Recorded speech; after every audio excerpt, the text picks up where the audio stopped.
Paulin Riva, bienvenue dans le podcast. Je suis très honoré de te recevoir. Je t'avoue que c'était un petit peu un objectif, j'en ai quelques-uns comme ça, des joueurs que j'ai bien ciblés, avec lesquels j'ai envie d'aller un peu en profondeur dans les skills. Donc, vraiment, je te remercie beaucoup d'être ici aujourd'hui. Merci, à toi aussi de faire partager, mon sport et mon histoire donc hâte d'avoir cette discussion avec toi, ouais. Ouais, carrément. L'idée aujourd'hui, c'est de, faire un petit peu ton parcours, voir, de tes débuts au Gers, puis ton passage à l'UBB, on y reviendra, avant ce passage à Soyaux, puis, à l'équipe de France. J'aimerais bien qu'on rentre ensuite un peu dans ce parcours avec l'équipe de France, bien sûr, mais déjà dans la construction dans les années d'avant, puis après aux JO et en 2025 maintenant, qu'est-ce qui se passe maintenant? Qu'est-ce qui se passe dans l'année d'après? Qui est souvent, un peu complexe, avec une nouvelle génération. Puis après, on plongera bien profondément dans les skills, dans l'aspect stratégique de ce rugby à 7, dans toi, tes points forts et et un petit peu ta vision des choses sur des points très précis que j'ai envie d'aborder. Mais on va commencer tout de suite par le début. Toi, tu viens de Auch même? Tu es né à Auch? Exactement, je suis vraiment citerne, Ah oui. pur citerne gersois. J'ai commencé d'ailleurs, le rugby, au FC Auch à l'époque, hein, et voilà, j'ai fait mes classes, là-bas jusqu'à l'âge de 19 ans à peu près. Tu es de quelle génération toi? La génération 94, hein. Ah oui, bah, tu vois comme moi et attends, du coup, quand tu étais jeune, Auch c'était quoi? C'était encore de la Pro D2, c'est ça? Exactement, moi j'ai connu Auch, au à son plus haut niveau quasiment professionnel, Ouais, semi-professionnel à l'époque, hein. Où j'ai pu aussi évoluer en Pro D2, sur les 2 dernières années du club en Pro D2. J'avais fait, une dizaine de matchs la dernière année. Malheureusement, après le club était descendu. ouais, OK, pour des raisons budgétaires, il y a eu pas mal de soucis, à ce niveau-là. Hem, Tu as tout de suite basculé sur, enfin, comme à peu près tous les jeunes occitans, tout de suite voulu faire une carrière professionnelle dans le rugby? C'est tout de suite tu tout de suite programmé pour ça ou ça t'est venu un peu parce que tu as été bon et que les gens sont venus te parler? Ben, alors on aime honnêtement quand tu es gamin, quand tu es petit, tu fais, ce sport-là pour prendre du plaisir, pour te régaler. Après oui, j'avais toujours ce rêve moi j'avais ce rêve de devenir, rugbyman professionnel. Et j'avais même un rêve un peu fou, c'était de jouer en équipe de France. Bon, ben, quand tu es petit, tu rêves que de ça. Moi, mes idoles, c'était Yannick Josion, Vincent Clerc, même Heymans un petit peu, ou Brian O'Driscoll aussi. Ouais. Donc on rêve un petit peu de les imiter, de devenir comme eux. Tu sais et c'est Hem, je me permets de te couper, c'est très marrant parce que quand j'avais commencé tes skills après, j'avais prévu de te comparer un peu à Yannick Josion parce que je trouve que tu as un peu cette même posture un peu de Folland et toujours un peu haut, tu vois? D'essayer de le regard haut, c'est quelque chose que tu as essayé d'imiter chez lui ou quoi? C'est marrant que tu me parles de lui, je j'avais pas fait le rapport. je pense qu'inconsciemment, ce joueur, il m'a beaucoup, la personne m'a beaucoup inspiré. Ouais, Hem, j'avais des posters de lui dans ma chambre. Mon père a été fan aussi de son jeu. Et c'est possible que oui, finalement, ce joueur, il m'ait vachement inspiré. En tout cas, je pense un peu avoir effectivement le même style de jeu, qu'il pouvait avoir, ouais. ouais, c'est clair, c'est hyper intéressant et du coup, tu montes, les classes à Auch, année après année jusqu'à se retrouver, en espoir. La progression, elle se fait de manière, constante ou tu as des hauts et des bas? Ah non, elle est toujours, ma carrière a toujours été liée à de petits échecs. Enfin de Quand j'appelle des échecs, c'est toujours, ça a jamais été lisse, hein, et jamais j'étais, un joueur, au-dessus du lot, toujours, le premier. Er Donc par exemple, j'ai pas commencé en étant, j'étais pas sélectionné dans l'équipe du Gers. À l'époque, c'était un petit peu la référence si tu voulais, commencer à évoluer, au meilleur niveau de ta génération. Il fallait être, dans l'équipe départementale, puis après dans l'équipe régionale. Au début, j'étais pas convié, puis ça m'a un petit peu frustré. Donc j'ai travaillé, hop, j'ai été sélectionné dans l'équipe du Gers. Ensuite, s'est ouvert, l'opportunité de rentrer au pôle espoir à Jolimont. La première année, j'ai pas été sélectionné, OK. donc je me suis mis pareil à travailler, à travailler. J'ai été sélectionné la 2e année, donc je suis rentré au pôle espoir à Jolimont. J'ai rejoint, un copain à moi qui était déjà, c'était Brandon Fajardo, qui est, Ouais, bien à la sûr. section bâloise. Bien sûr, je jouais à Anglette, moi, tu vois? Et lui, il était à l'Aviron encore ou en tant que je sais même pas s'il était peut-être dans le staff chez les jeunes aussi? On avait discuté, on avait pris un café ensemble, super mec. Voilà, et beh, je l'ai rejoint au pôle espoir à Jolimont. Voilà, donc je me suis construit comme ça à travers des petites frustrations. Ouais, Où pareil, je suis sélectionné, ensuite, pour les moins de 20 ans. On fait le Grand Chelem et malheureusement, là, j'ai un bon petit échec, c'était de ne pas avoir été sélectionné pour la coupe du monde. OK, Voilà, ils avaient préféré un autre joueur un peu plus dense, par rapport à moi et beh, je me suis mis à travailler. C'est là où j'ai commencé mes 1 feuilles de match en pro, où ça s'est, relativement, bien passé au début. J'ai performé et ensuite c'est ouvert, les portes de grands clubs, pour, essayer de tenter ma chambe de tenter pardon ma chance sur le rugby pro. OK, très bien. Tu étais positionné à quel poste, à ce moment-là? Je jouais, principalement en centre et après bien évidemment je pouvais jouer à l'aile aussi. OK, donc plutôt 13-14, un peu un profil comme ça? Exactement, ouais, OK, très clair plutôt 13-14. et c'est intéressant ce que tu dis, je trouve, parce que je trouve qu'il y a vraiment 2 catégories. Tu as les joueurs vraiment ultra talentueux, des espèces de talents bruts, qui percent, puis tu as l'autre catégorie un peu plus besogneux, qui sont peut-être moins flashy, mais qui doivent compenser par, beaucoup d'autres aspects et ça fait en général des joueurs, assez complets, un peu moins, X factor comme c'est la mode en ce moment qu'on n'arrête pas de parler, mais un peu plus complet du coup, forcément. Et on est obligé d'aller chercher, des compétences, dans tous les secteurs pour, se démarquer, prendre du plaisir bien évidemment, et ça demande une remise en question, perpétuelle, ouais. Ça marche. Donc tu fais une saison en Pro D2 juste avant que le club, Gersois, tombe plus bas pour des raisons financières et du coup là, tu en profites pour rebondir, c'est à ce moment-là que tu vas à l'UBB, c'est ça? Exactement, donc le club, on apprend qu'on va descendre à la fin de la saison. Heu et je j'avais cette ambition, cet objectif, oui, d'essayer de devenir rugbyman professionnel. Alors, les signaux qui m'ont aussi, comment dire, permis de croire en ce rêve-là, c'est que mes matchs, en Pro D2 étaient plutôt, de bonne qualité. J'avais, marqué quelques essais, j'étais plutôt, voilà, j'avais quelques compétences, hein, donc je me suis Mmh. dit que, effectivement, je pouvais tenter d'essayer d'aller jouer un peu plus haut, ou alors, en Pro D2 et j'ai eu une opportunité à l'UBB, où Laurent Marty avait visionné, un de mes matchs à Auch et il OK, m'avait, directement, lui-même appelé et ouais. j'étais allé à Grenade dans les bureaux de Caribane, je crois que Mmh. c'est la marque, ça s'appelle Sa boîte, ouais. et exactement et donc j'avais signé, pour, 2 ans, à l'UBB. Ah OK, donc tu es arrivé dans l'ère Marty, il était déjà là en 2015.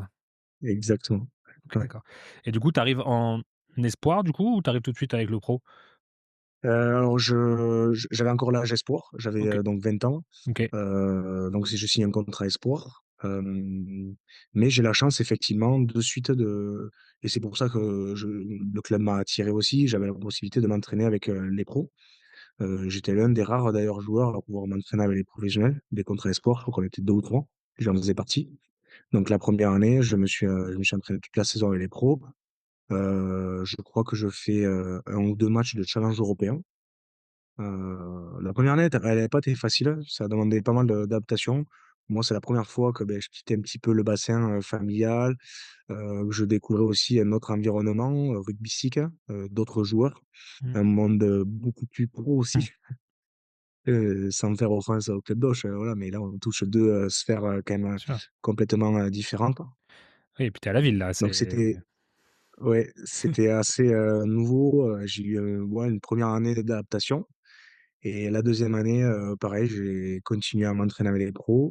Je principalement matché en espoir, et j'avais quand même fait, 5 ou 6 matchs en coupe d'Europe, OK. heu et cette année-là, pour moi, je me suis régalé. On finit champion de France en espoir, où Ah j'avais ouais? fait une très, très bonne, saison, et je pense que c'est ce qui m'a permis aussi de croire encore plus, à devenir rugbyman professionnel. Ouais, complètement et puis en 2015-2016, c'était pas vraiment comme maintenant. C'est-à-dire que toi, tu es un petit jeune, on te donnait beaucoup moins ta chance quand même, c'était encore une époque où voilà, c'était pas aussi libéré dans le sens où tu avais du talent, tu étais jeune, allez, on te met tout de suite et en plus, il y avait pas le système de gif, donc c'était beaucoup plus compliqué quand même de s'imposer en étant jeune, hein? C'était différent effectivement, sur ma génération. Il y a, je crois, il y a trois espoirs qui sont utilisés, quoi. Donc effectivement, si on compare à l'heure actuelle, c'est c'est beaucoup moins, Ouais. mais bon, c'est le jeu, c'est le jeu et je le regrette pas, Mais je me suis ré on avait fait une saison en espoir où franchement on s'est régalé et d'ailleurs on joue la finale contre Clermont, contre Penaud, Raqqa, Ituria, tous ces joueurs-là, Ouais, c'était, une super expérience, hein. génial, génial. L'année d'après, finalement, tu t'en vas ou tu es prêté à Soyaux, c'est ça, avant d'aller en équipe de France? Exactement, je suis prêté à Soyaux. Pourquoi? Parce que, beh, le top 14, c'est une machine, à comment dire? Il faut essayer d'avoir les meilleurs joueurs possibles, hein, et cette année, ils recrutent, Radradra. OK, ah oui, d'accord, c'est Donc la une pointure au centre et donc Laurent Marty, voulait quand même avoir un œil sur moi, voulait que je joue au plus haut niveau, mais sentait que, j'allais être bouché par, la concurrence, ce qui était, bon, normal, hein, quand un joueur de ce statut-là arrive avec les joueurs qui étaient déjà présents et qui étaient, relativement performants aussi. Ça aurait été difficile pour moi de m'imposer ou même d'avoir vraiment beaucoup de temps de jeu et donc on part sur le deal de me prêter, en Pro D2, et donc je trouve cette opportunité sur Angoulême. OK. Et là, par contre, à l'image de ma carrière, je tombe dans un club où, il y avait, une pression, forcément, de rester en Pro 2, de rester vraiment dans le milieu pro. Mmh. Donc, avec des matchs assez tendus, où le jeu peut être refermé et c'est une saison qui a été assez compliquée pour moi. Ouais, Ouais. Bah, que tu passes de jouer le haut de tableau à jouer la survie en Pro D2, c'est vraiment, dans un championnat qui est dur et âpre comme la Pro D2, c'est compliqué, c'est clair. exactement. C'était assez complexe, hein, pas évident. Donc je sors de cette saison-là, assez, déçu de moi-même, OK. dans un état d'esprit, frustré, heu et donc je reviens à Bordeaux. Il me restait encore 1 an de contrat, hem et j'ai un appel, la vie comme quoi, j'ai un appel l'été du manager de l'équipe de France de rugby à 7 à l'époque qui était Christophe Freyt, Ouais. qui, alors c'était assez surprenant pour l'anecdote. C'est même pas un appel, c'était un SMS. Il m'a envoyé un SMS: «Salut Pauléen, est-ce que ça te dirait de venir faire un stage, avec l'équipe de France de rugby à 7? Signé, manager de France 7, Christophe Payet». Bon, au début, j'y crois pas trop, je me dis: «C'est quoi ça? C'est une blague? Quelqu'un me fait une blague?»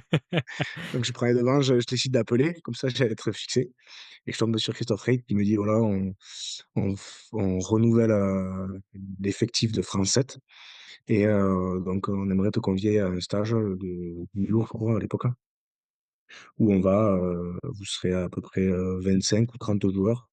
Vous allez préparer un tournoi européen, heu, pour, construire la prochaine saison de l'équipe de France de rugby à 7. Donc, j'étais assez curieux. Je me dis, que ça pouvait pas me faire de mal, ça allait plutôt me libérer la tête. Tu avais pas de Heu, passif avec le 7? Très, très peu. J'avais fait du 7 avec le Pôle France, OK. parce que j'ai oublié d'en parler, mais effectivement, j'avais fait le Pôle France et on passe tous par, l'équipe de France Développement avec Thierry Janzek. Ouais. Et donc j'avais, fait une étape à Las Vegas à l'époque, avec l'équipe de France de rugby à 7. Il y avait quoi? Il y avait Julien Hériteau, des joueurs, voilà, du Pôle France de l'époque.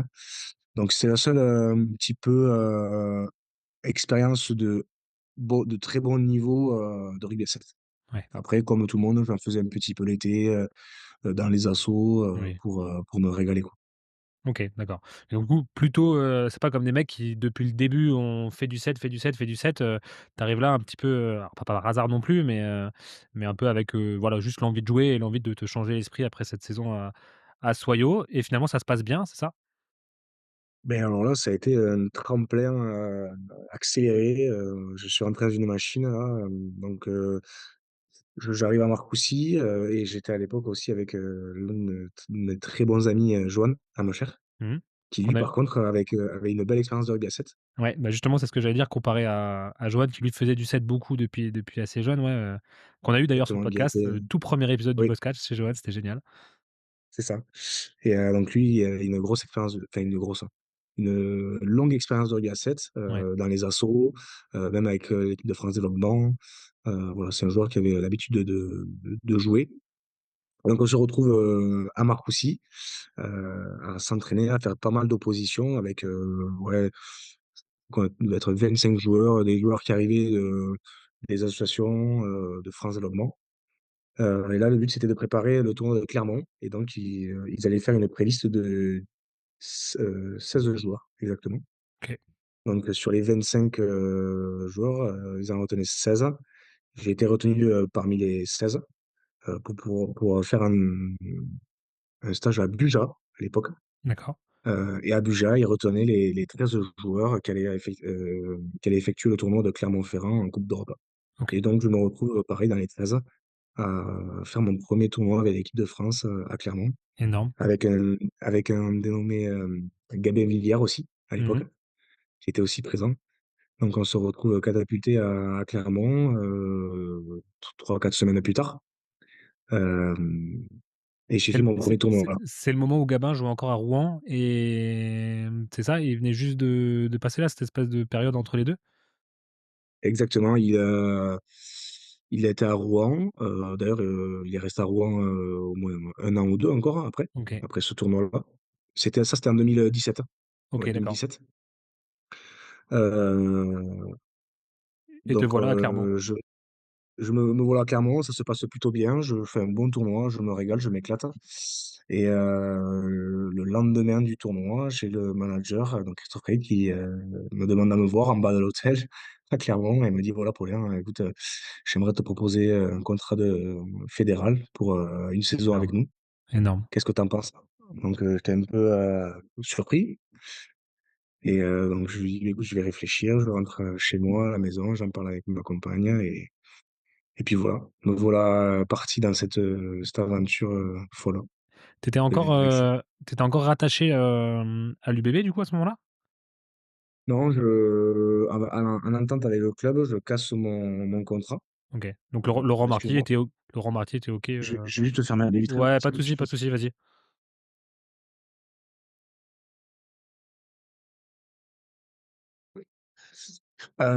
donc oui, à l'époque, je casse mon contrat, en entente avec le club, avec Laurent Marty qui était, bon, qui était, d'accord, parce que voilà, à l'époque, il sentait que j'avais peut-être pas forcément la capacité de m'imposer, au centre, au club. Heu et donc en entente avec le club, je casse mon contrat et me voilà parti avec l'équipe de France de rugby à 7 pour une saison. Énorme et là, c'était le moment où Jérôme Daré était déjà là ou c'est après qu'il vient? On arrive en même temps, Jérôme. Ah oui, d'accord. J'ai découvert Jérôme, lors de ce stage à Marcoussis où on était 25 joueurs. C'était son premier stage pour lui aussi. Ah oui, d'accord, oui. Oui, parce que l'EDF sortait d'une saison, l'équipe de France à 7 sortait d'une saison pas super et du coup, c'était un moment où ça changeait d'entraîneur et Jérôme Darry a Ouais, il renouvelait, le staff, les joueurs aussi puisque c'était l'après JO. On sortait des JO de Rio. mmh, Donc voilà, Frédéric Pomarel, avait décidé de partir et donc Christophe Reyt était arrivé, en tant que manager principal de l'équipe, et avait sélectionné, trouvé, Jérôme Daré à l'époque, qui arrivait de Dax. de Dax, ouais. Et donc 1er tournoi à 7, c'est quoi tes sensations sur ces premiers tournois-là? Parce que je me rappelle justement de Johan qui me disait, j'avais l'impression lui qui jouait plutôt 7, tu vois? Quand il était en France, il avait l'impression d'aller très, très vite en assaut, d'aller très, très vite à France Dev, d'aller très, très vite en Coupe d'Europe et là, il est arrivé sur le circuit international et il s'est dit: «En fait, je suis pas si rapide que ça». C'est un très ouais, ça c'est un très bon sujet. Moi, beaucoup de peur parce que quelques années auparavant, lors de ce fameux tournoi à Las Vegas avec l'équipe de France de développement quand j'avais, 19 ans, on était allé voir, l'équipe de France, jouer et les autres matchs et donc ça, c'était, 3-4 ans auparavant, je m'étais dit, «Moi, jamais je pourrais jouer à ce niveau-là, ça va trop vite. Ouais, C'est impossible». Et donc me voilà catapulté, à rentrer sur ce premier match, je me rappelle contre l'Écosse à Dubaï, où je me suis dit: «J'espère que je vais avoir le niveau parce que ça a l'air d'avancer grave, quoi». Et avec Johan d'ailleurs, on saisit l'opportunité et honnêtement on fait un bon tournoi. On se régale, même si les résultats sont pas, superbes. Je crois qu'on finit, 9e, c'est-à-dire qu'on se qualifie pas, mais on gagne tous les matchs, le lendemain. ouais, On gagne le Trophy, ça s'appelait comme ça à l'époque. On fait des bons tournois. Je crois que Johan, il finit meilleur, marqueur du tournoi moi, je suis pas loin derrière avec, 5 essais. Donc ça se passe plutôt bien. Ensuite, on enchaîne à Cape Town. Pareil, on on fait des performances, de bonne qualité. Heu je le manager Christophe Reit me reconvoque au mois de janvier, donc après ces 2 premières étapes, hein, Ouais. et il me dit: «Écoute Paulin, je suis content de tes performances sur le terrain, de ce que tu apportes à l'équipe, et donc j'aimerais te re-signer 1 année de plus». Et donc là, voilà, j'ai continué dans cette aventure-là, du rugby à 7. Et là, c'est le moment où tu te dis: «OK, ça va vraiment, devenir quelque chose que je vais faire dans la durée», ou à chaque fois tu te disais, «Bah, c'est juste une année bonus et puis après je vais retourner à 15»? Moi, je suis rentré dans ce monde-là sans, me dire que j'allais faire ça toute ma vie. Heu, j'ai été, à la recherche, vraiment du plaisir, mais Mmh. du plaisir, c'est le jeu, quoi. Je pense que fondamentalement, je suis un garçon qui aime, me régaler sur le terrain, que ce soit à 15 ou à 7, et cette saison à Angoulême là, elle m'a vraiment, poussé dans mes retranchements, dans le sens où, je prenais vraiment pas de réel plaisir sur le terrain. Ouais, bien sûr. Ça pourrait m'arriver de faire un match, je me souviens d'un match en plein hiver, où j'avais joué 78 minutes et j'avais touché, 2 ballons, et j'étais ressorti là, j'ai dit: «Bon, est-ce que c'est vraiment ça que je veux faire?» Ça m'a apporté beaucoup de doutes, et le rugby à 7, il m'a ça a été un peu une révélation dans ce sens-là où, sur le terrain, tu es très acteur du jeu, que ça soit défensif, offensif, dans tous les aspects, les rucks, les coups d'envoi, tu es au centre vraiment du jeu, et je me suis retrouvé, très rapidement.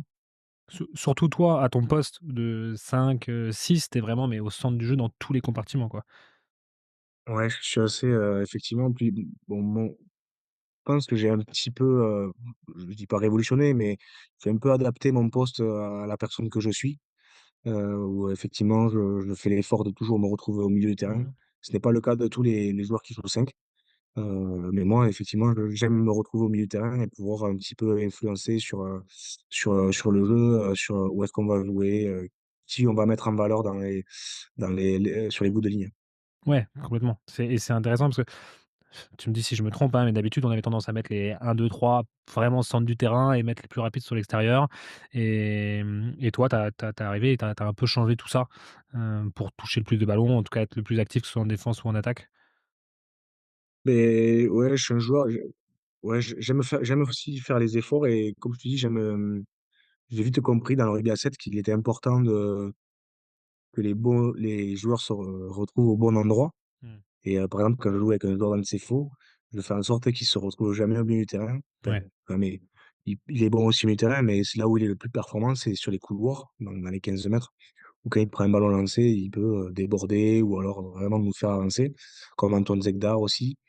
Heu et à contrario, voilà, j'essaie aussi de me mettre à côté de Stéphane Parés, au milieu du terrain, parce que voilà, lui et moi, on est des joueurs animateurs un petit peu, où on arrive de par notre lecture de jeu, notre technique de passe aussi, on arrive à donner les bons ballons aux bonnes personnes dans les couloirs.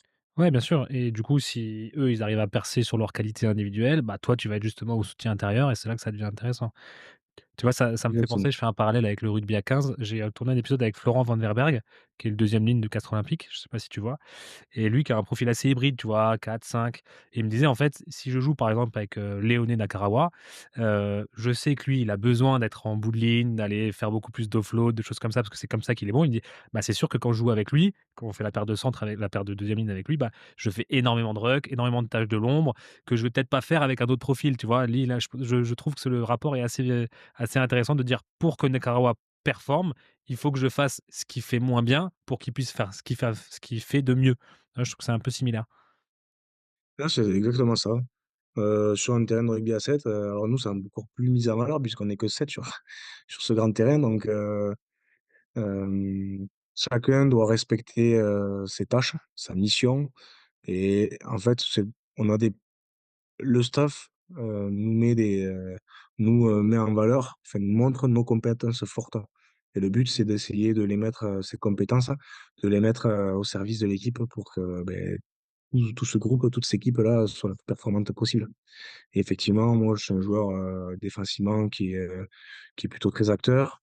Je suis aussi très acteur dans les breakdowns, dans les rucks, Mmh.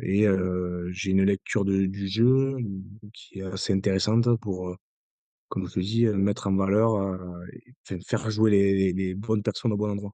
Ouais, avec en plus un on y reviendra après, mais un scan de la défense qui te permet aussi de dire, enfin tu me dis si je me trompe, bah, de te dire: «Je vais lui donner la balle à lui aussi parce qu'il y a un mismatch à faire en face avec, le mec qu'il a en face». Ouais, j'essaie. Alors c'est pas tout le temps facile parce que des fois on est complètement cramé, mais effectivement oui, stratégiquement on connaît de toute façon le circuit, on le connaît, enfin, moi ça fait 8 ans que j'y suis, je le connais quasiment par cœur. Je connais les équipes, presque par cœur et les joueurs par cœur. Donc effectivement, je sais, quel joueur, peut mettre en difficulté quel joueur. On essaye de l'optimiser. Après, ça se passe pas toujours comme on veut, mais effectivement, on y réfléchit beaucoup sur le terrain à ça. Ouais et même en amont, tu te dis: «Tiens, on va essayer de jouer sur des mismatchs entre ce mec-là et ce mec-là». Oui. Ouais, bien sûr. Par exemple, si je te prends l'exemple du week-end dernier, Mmh. sur les coups d'envoi contre l'Argentine, le but c'était de taper, sur, Marcos Moneta, qui est pas forcément un très bon, sauteur sur les coups d'envoi et essayer de lui mettre beaucoup de pression en bas, pour, comment dire? Le le masquer un petit peu physiquement, pour éviter qu'il fasse ses grandes envolées, sur les actions d'après. Ah ouais, donc déjà en pensant à l'action d'après, hyper intéressant. Bon ça on y reviendra en détail, après. Toujours est-il que tu finis cette belle première saison à 7 et l'année d'après, tu fais même des tournois où tu es déjà capitaine au bout de seulement ta deuxième année, sur le circuit. Je sais pas si c'est ça ou si c'est encore un an après? Hem, oui, je crois que tu as raison. Alors, ça a été assez furtif. OK. Hem, heu, En fait, je me retrouve, effectivement, à beaucoup, beaucoup jouer la première année, tous les tournois d'ailleurs, quasiment, enfin avec un gros temps de jeu où, ça m'arrivait de faire, des matchs entiers, très rapidement, de 14 minutes. Ouais. Donc la première année, c'était une grosse expérience pour moi parce que j'ai énormément joué et donc la deuxième année, je mon statut effectivement, il change un petit peu puisque, bon, ben, j'avais acquéri, pas mal d'expérience. Bien sûr. Donc je me sentais aussi de parler, de prendre un petit peu le lead, arrive, un fait où Manuel Dalignà, à l'époque, qui était le capitaine, Mmh. se blesse, quelques jours avant, le tournoi de Las Vegas OK. et Jérôme Daré me dit: «Beh, écoute, j'aimerais que ce soit toi le capitaine». Alors j'étais un peu surpris, dans le sens où il y avait des joueurs qui étaient plus légitimes que moi à l'époque, hein, comme, Jean-Pascal Baraque, Terry Bouraoua, Pierre-Gilles Lacassia, des grands noms quand même de la discipline, Avec des années heu, d'expérience. avec des années d'expérience.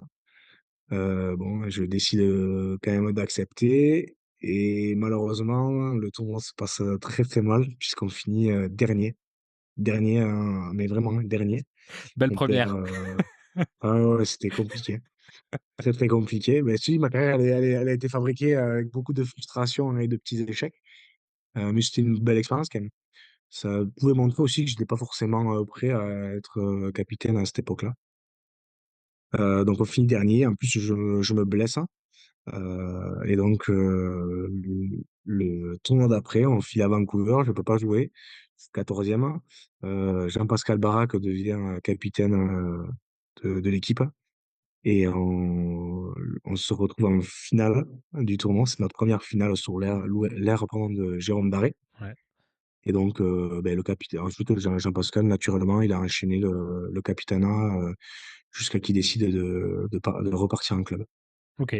Hem Donc c'est intéressant, on sent que cette équipe sur les 2 premières années alors à l'époque, il faut remettre le contexte, l'équipe de France n'est pas une nation majeure encore du rugby à 7, on peut le dire sans être méchant. Oui. C'est, en dehors du top 5, top 6 des meilleures nations, peut faire des coups sur un match comme ça, mais pas plus que ça encore.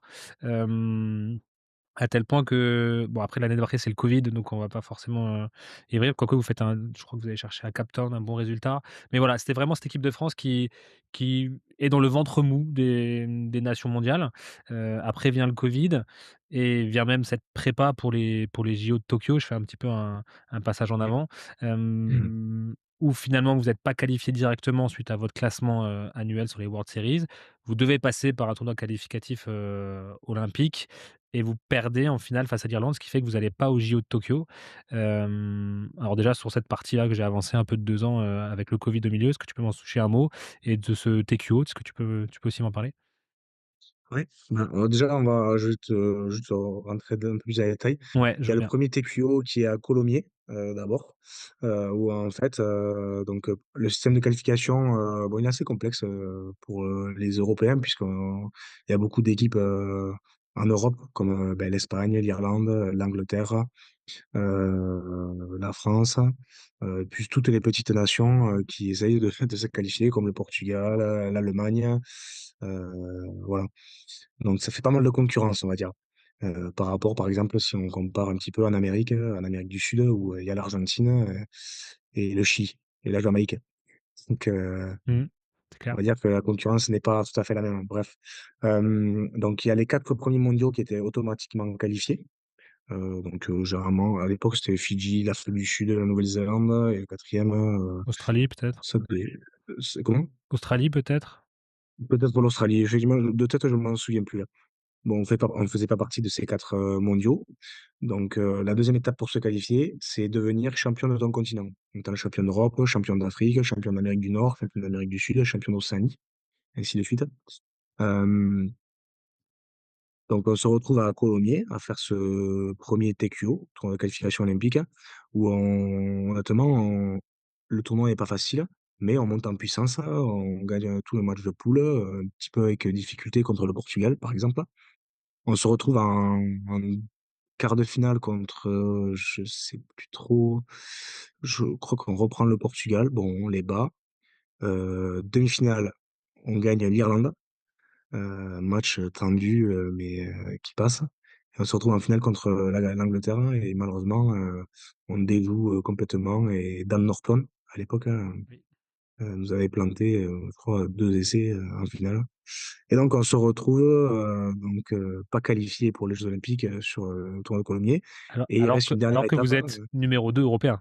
C'est quand même assez, exactement, étonnant. on est voilà, on est numéro 2 européen mais pas qualifié, sur, ce système-là et donc pour pouvoir se qualifier, on est, repêché au tournoi de repêchage d'ailleurs, qui se déroule à Monaco. Où là, on allait effectivement jouer contre toutes les nations qui étaient, pareil 2e de son continent. Donc on se retrouve contre, il y avait l'Irlande, pardon, c'était les 3 premiers. L'Irlande, Samoa, heu, il y avait Hong Kong, je crois, la Jamaïque pour, l'Amérique, du Sud, je sais pas s'il y avait le Canada. Non, le Canada était qualifié d'ailleurs. Ouais. Bref, on se retrouve, à Monaco où on fait un tournoi très, très sérieux. On gagne, tous nos matchs de poule, avec, une certaine facilité, heu et on tombe, en demi-finale contre les Samoa, où on fait un superbe match Ouais, je me avec rappelle. beaucoup d'intensité. On remporte ce match-là et donc on arrive en finale, heu et on pareil, comme, le TQO à Colomiers, on déjoue, un petit peu en finale et donc on perd cette finale contre l'Irlande et on n'est pas qualifié pardon, aux JO et là, c'est un énorme échec. Simplement parce que c'est un rêve de pouvoir, représenter son pays aux Jeux olympiques, hein. C'était un objectif, on avait quand même une équipe, pour pouvoir aller chercher un résultat. Comme tu as dit, sur un tournoi sec, on avait la capacité d'aller chercher une potentielle, médaille. Mais, voilà, là, tu sais que, les Jeux olympiques, tu vas les regarder, à la télé. Eh oui. Comment, petit sentiment d'injustice en plus d'échec quand tu vois les étapes qualificatives et que tu dis: «Attends, tu es numéro 2 européen, puis après sur le repêchage, tu es numéro 2 encore une fois européen des restes». C'est quand même, Je assez dirais pas injustice, mais effectivement, tu te dis: «C'est vraiment le système, il est pas, optimisé. forcément, optimisé». Mais c'est le jeu et c'est plus, qu'est-ce qu'on n'a pas réussi pour aller à Tokyo? Où est-ce qu'on a échoué? Qu'est-ce qui nous a manqué? On a travaillé, énormément là-dessus. On s'est, remis au travail très rapidement avec, beaucoup d'énergie et de conviction aussi. Ouais. Quels ont été les enseignements, et les changements aussi en fonction après cet échec? Vous êtes mis autour d'une table, vous avez discuté de ce que vous vouliez faire de différent par rapport aux 4 premières années quand vous repartez sur un cycle de 4 ans là? Oui, je pense que ce qui a un petit peu évolué honnêtement, c'est la question de leadership au sein de l'équipe. Heu, c'est peut-être ce qui nous a manqué et ce petit peu ce côté un petit peu bienveillance, à l'intérieur de l'équipe. Hem, où on a essayé de Jérôme a essayé de créer vraiment des leaders forts, dans l'équipe pour, surtout, transmettre, aux prochains joueurs ou aux joueurs qui arrivaient, des clubs, essayer de transmettre, au maximum toutes les informations, tout ce qu'il faut pour, que l'équipe de France performe. Donc on a construit un noyau de enfin, Jérôme Daré a construit un noyau de joueurs, heu, sur lesquels il s'est énormément appuyé. Mais vraiment appuyé où, il a vraiment laissé un petit peu la responsabilité des joueurs, pour que l'équipe de France elle avance tout seul. Ouais, c'est intéressant. En plus, tu utilises le mot bienveillance parce que souvent, on a tendance à dire, quand on resserre, met, quand on s'appuie sur des leaders, ça a tendance à être tout de suite, catalogué vers la rigueur, le côté dur, le côté, il faut qu'on bosse plus, il faut qu'on bosse plus. Toi, tu l'orientes vers le côté bienveillant, c'est-à-dire que du leadership, mais axé sur la bienveillance et sur le fait de bien vivre ensemble, c'est comme ça que je le comprends? Bienveillance, c'est aussi de l'empathie, c'est essayer de comprendre parce que là où on se rend pas compte, c'est que, alors c'est vrai aussi dans les clubs de U15, avec des joueurs qui arrivent de l'étranger, tout ça. Mais là, les joueurs qui arrivent en équipe de France, mine de rien, beh, on a des histoires complètement différentes. Et ça, il faut savoir le prendre en compte parce que tu parles pas à un Jordan Sefo, de la même manière que tu parles à un Jonathan Logel, par exemple, qui à l'époque était encore là. C'est des joueurs, voilà, différents et on a mis en place beaucoup d'empathie, de communication pour que, tous ces joueurs-là, ils arrivent avec, une pleine confiance en eux et puissent apporter le maximum de leur potentiel, à l'équipe. Ouais, c'est intéressant. Donc autant vous être vraiment clean sur le fait de qu'ils comprennent bien tout ce que vous leur attendez d'eux, le système, tout ça, voilà, mais vous leur laissez aussi eux la place de s'exprimer, de comprendre qui ils sont, par où ils sont passés et aller plus loin que juste le joueur de rugby, c'est ça que tu veux dire même?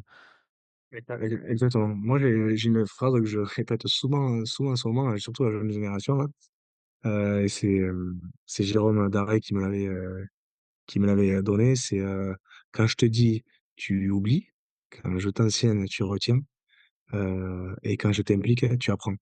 Donc, on essaie, d'impliquer au maximum tous les joueurs pour qu'ils soient vraiment au centre du jeu, Ouais.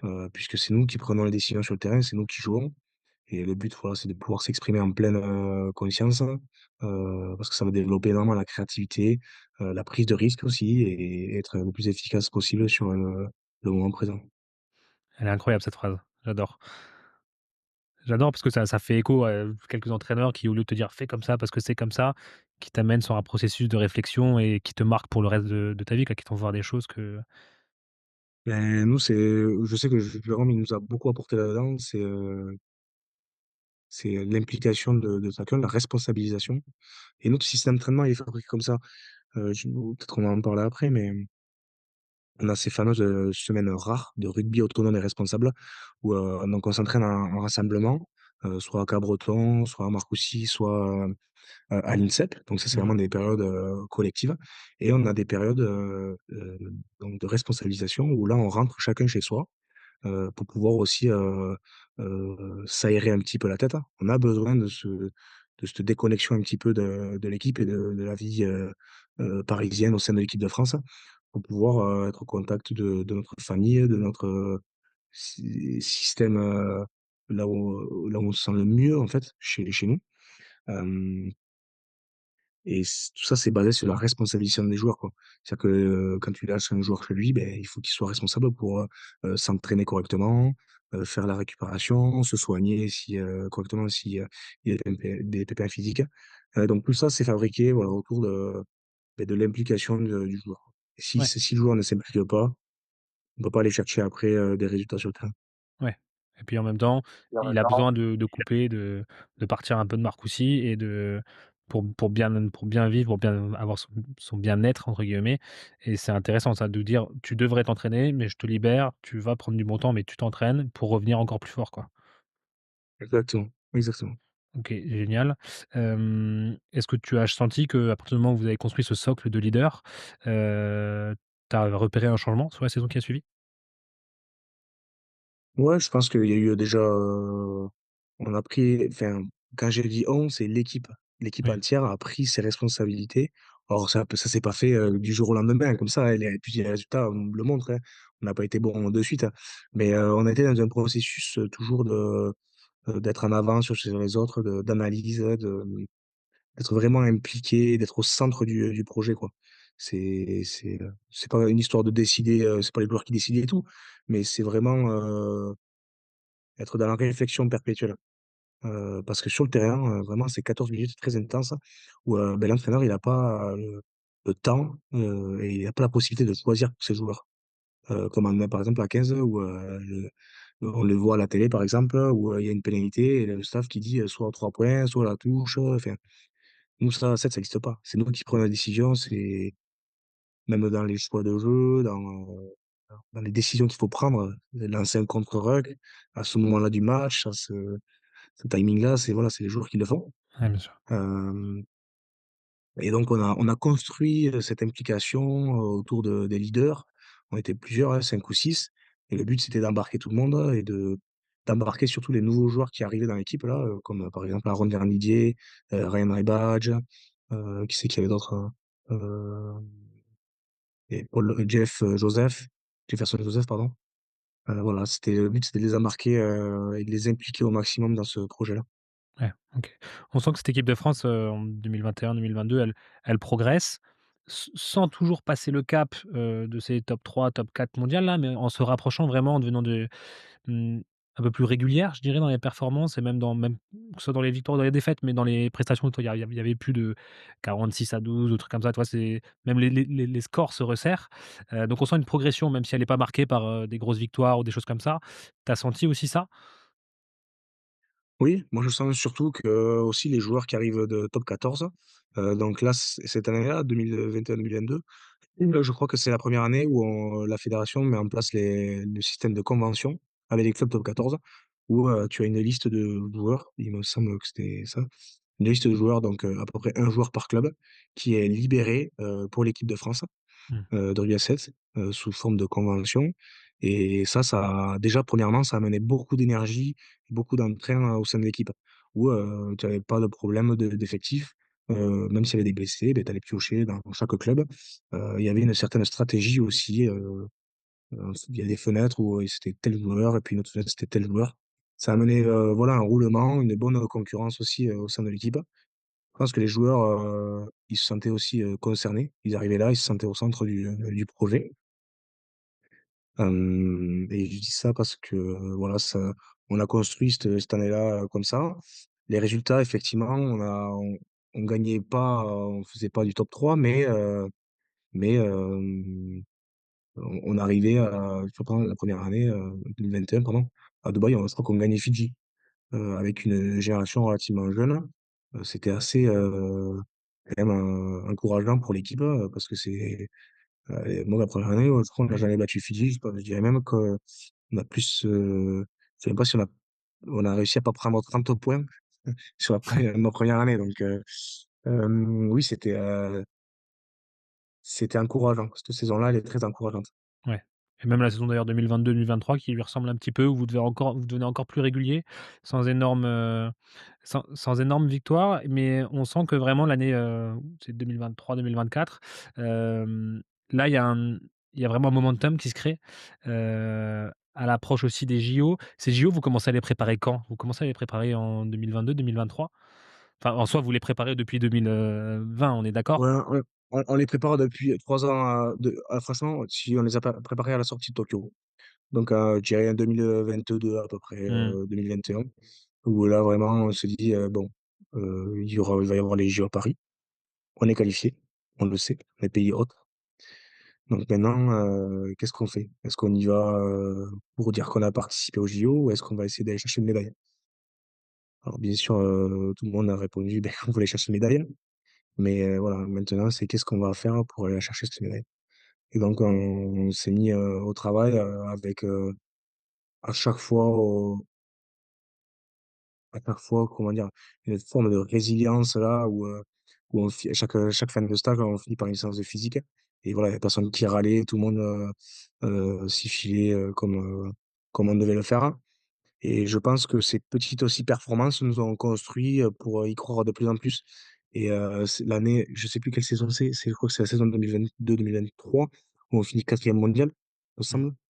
Hem, Où là, voilà, on se dit: «Ça y est, on a une marche, une place de décrocher une médaille, aux JO».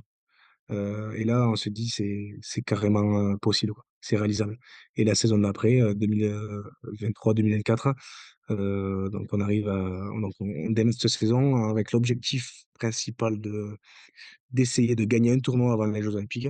OK. Ça, c'était l'objectif principal, réussir à gagner, se prouver qu'on pouvait, gagner un tournoi et donc chose qui est faite, à Los Angeles, en 2024.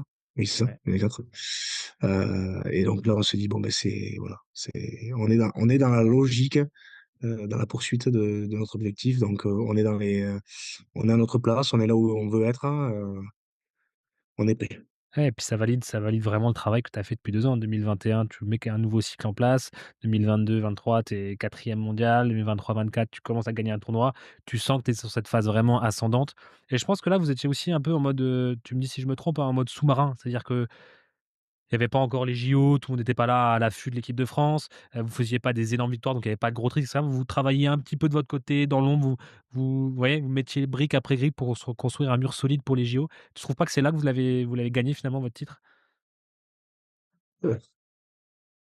Après quand tu dis dans l'ombre, c'est par rapport quoi, aux médias ou par Ouais, aux rapport au médias, regard ouais, des autres? carrément aux Ouais. médias. Ouais, beh, c'est vrai que de toute façon les médias effectivement, je pense que les médias ont du mal à communiquer sur nous parce que c'est un système déjà qu'ils connaissent pas correctement, pas bien, c'est pas facile de le suivre. C'est ça je vais pas te mentir, le rugby, il révolutionne le rugby, mais dans le sens où, on casse les codes, quoi. Quand tu vois, à Perth, l'Uruguay qui, bat les Fidji, qui bat la Nouvelle-Zélande, des fois, tu pourrais te dire: «Mais attends, c'est quoi ce sport-là? C'est ridicule». Non, en fait, c'est quand tu le regardes avec, détail, non, non, c'est un sport qui est très dur, intransigeant, enfin, qui demande beaucoup de précision, qui laisse la place à aucune erreur. Qui est impardonnable, c'est Et donc vraiment ça. voilà, c'est pas mal. Les médias ont du mal un petit peu, je pense, à communiquer là-dessus. Donc nous, ça nous allait d'être loin un petit peu de cette pression médiatique parce qu'on n'avait pas besoin, d'avoir une pression supplémentaire, déjà, voilà, faire les JO à la maison, on sentait déjà l'énorme responsabilité qu'on avait, pour essayer de faire briller la fédération, au sein de la sphère rugby. Donc on Surtout était content d'être un petit peu, dans notre monde, dans notre bulle. Ça nous a permis effectivement de travailler avec, heu, plus d'aisance et je pense qu'on est surtout, aussi restés soi-même, chacun. Ça nous a permis de rester, nous-mêmes, de pas inventer un personnage ou croire en quoi que ce soit, qui pouvait, parasiter, la performance de l'équipe. ouais, complètement. Surtout que vous gagnez, à Los Angeles, mais vous gagnez aussi, quelques mois plus tard à Madrid.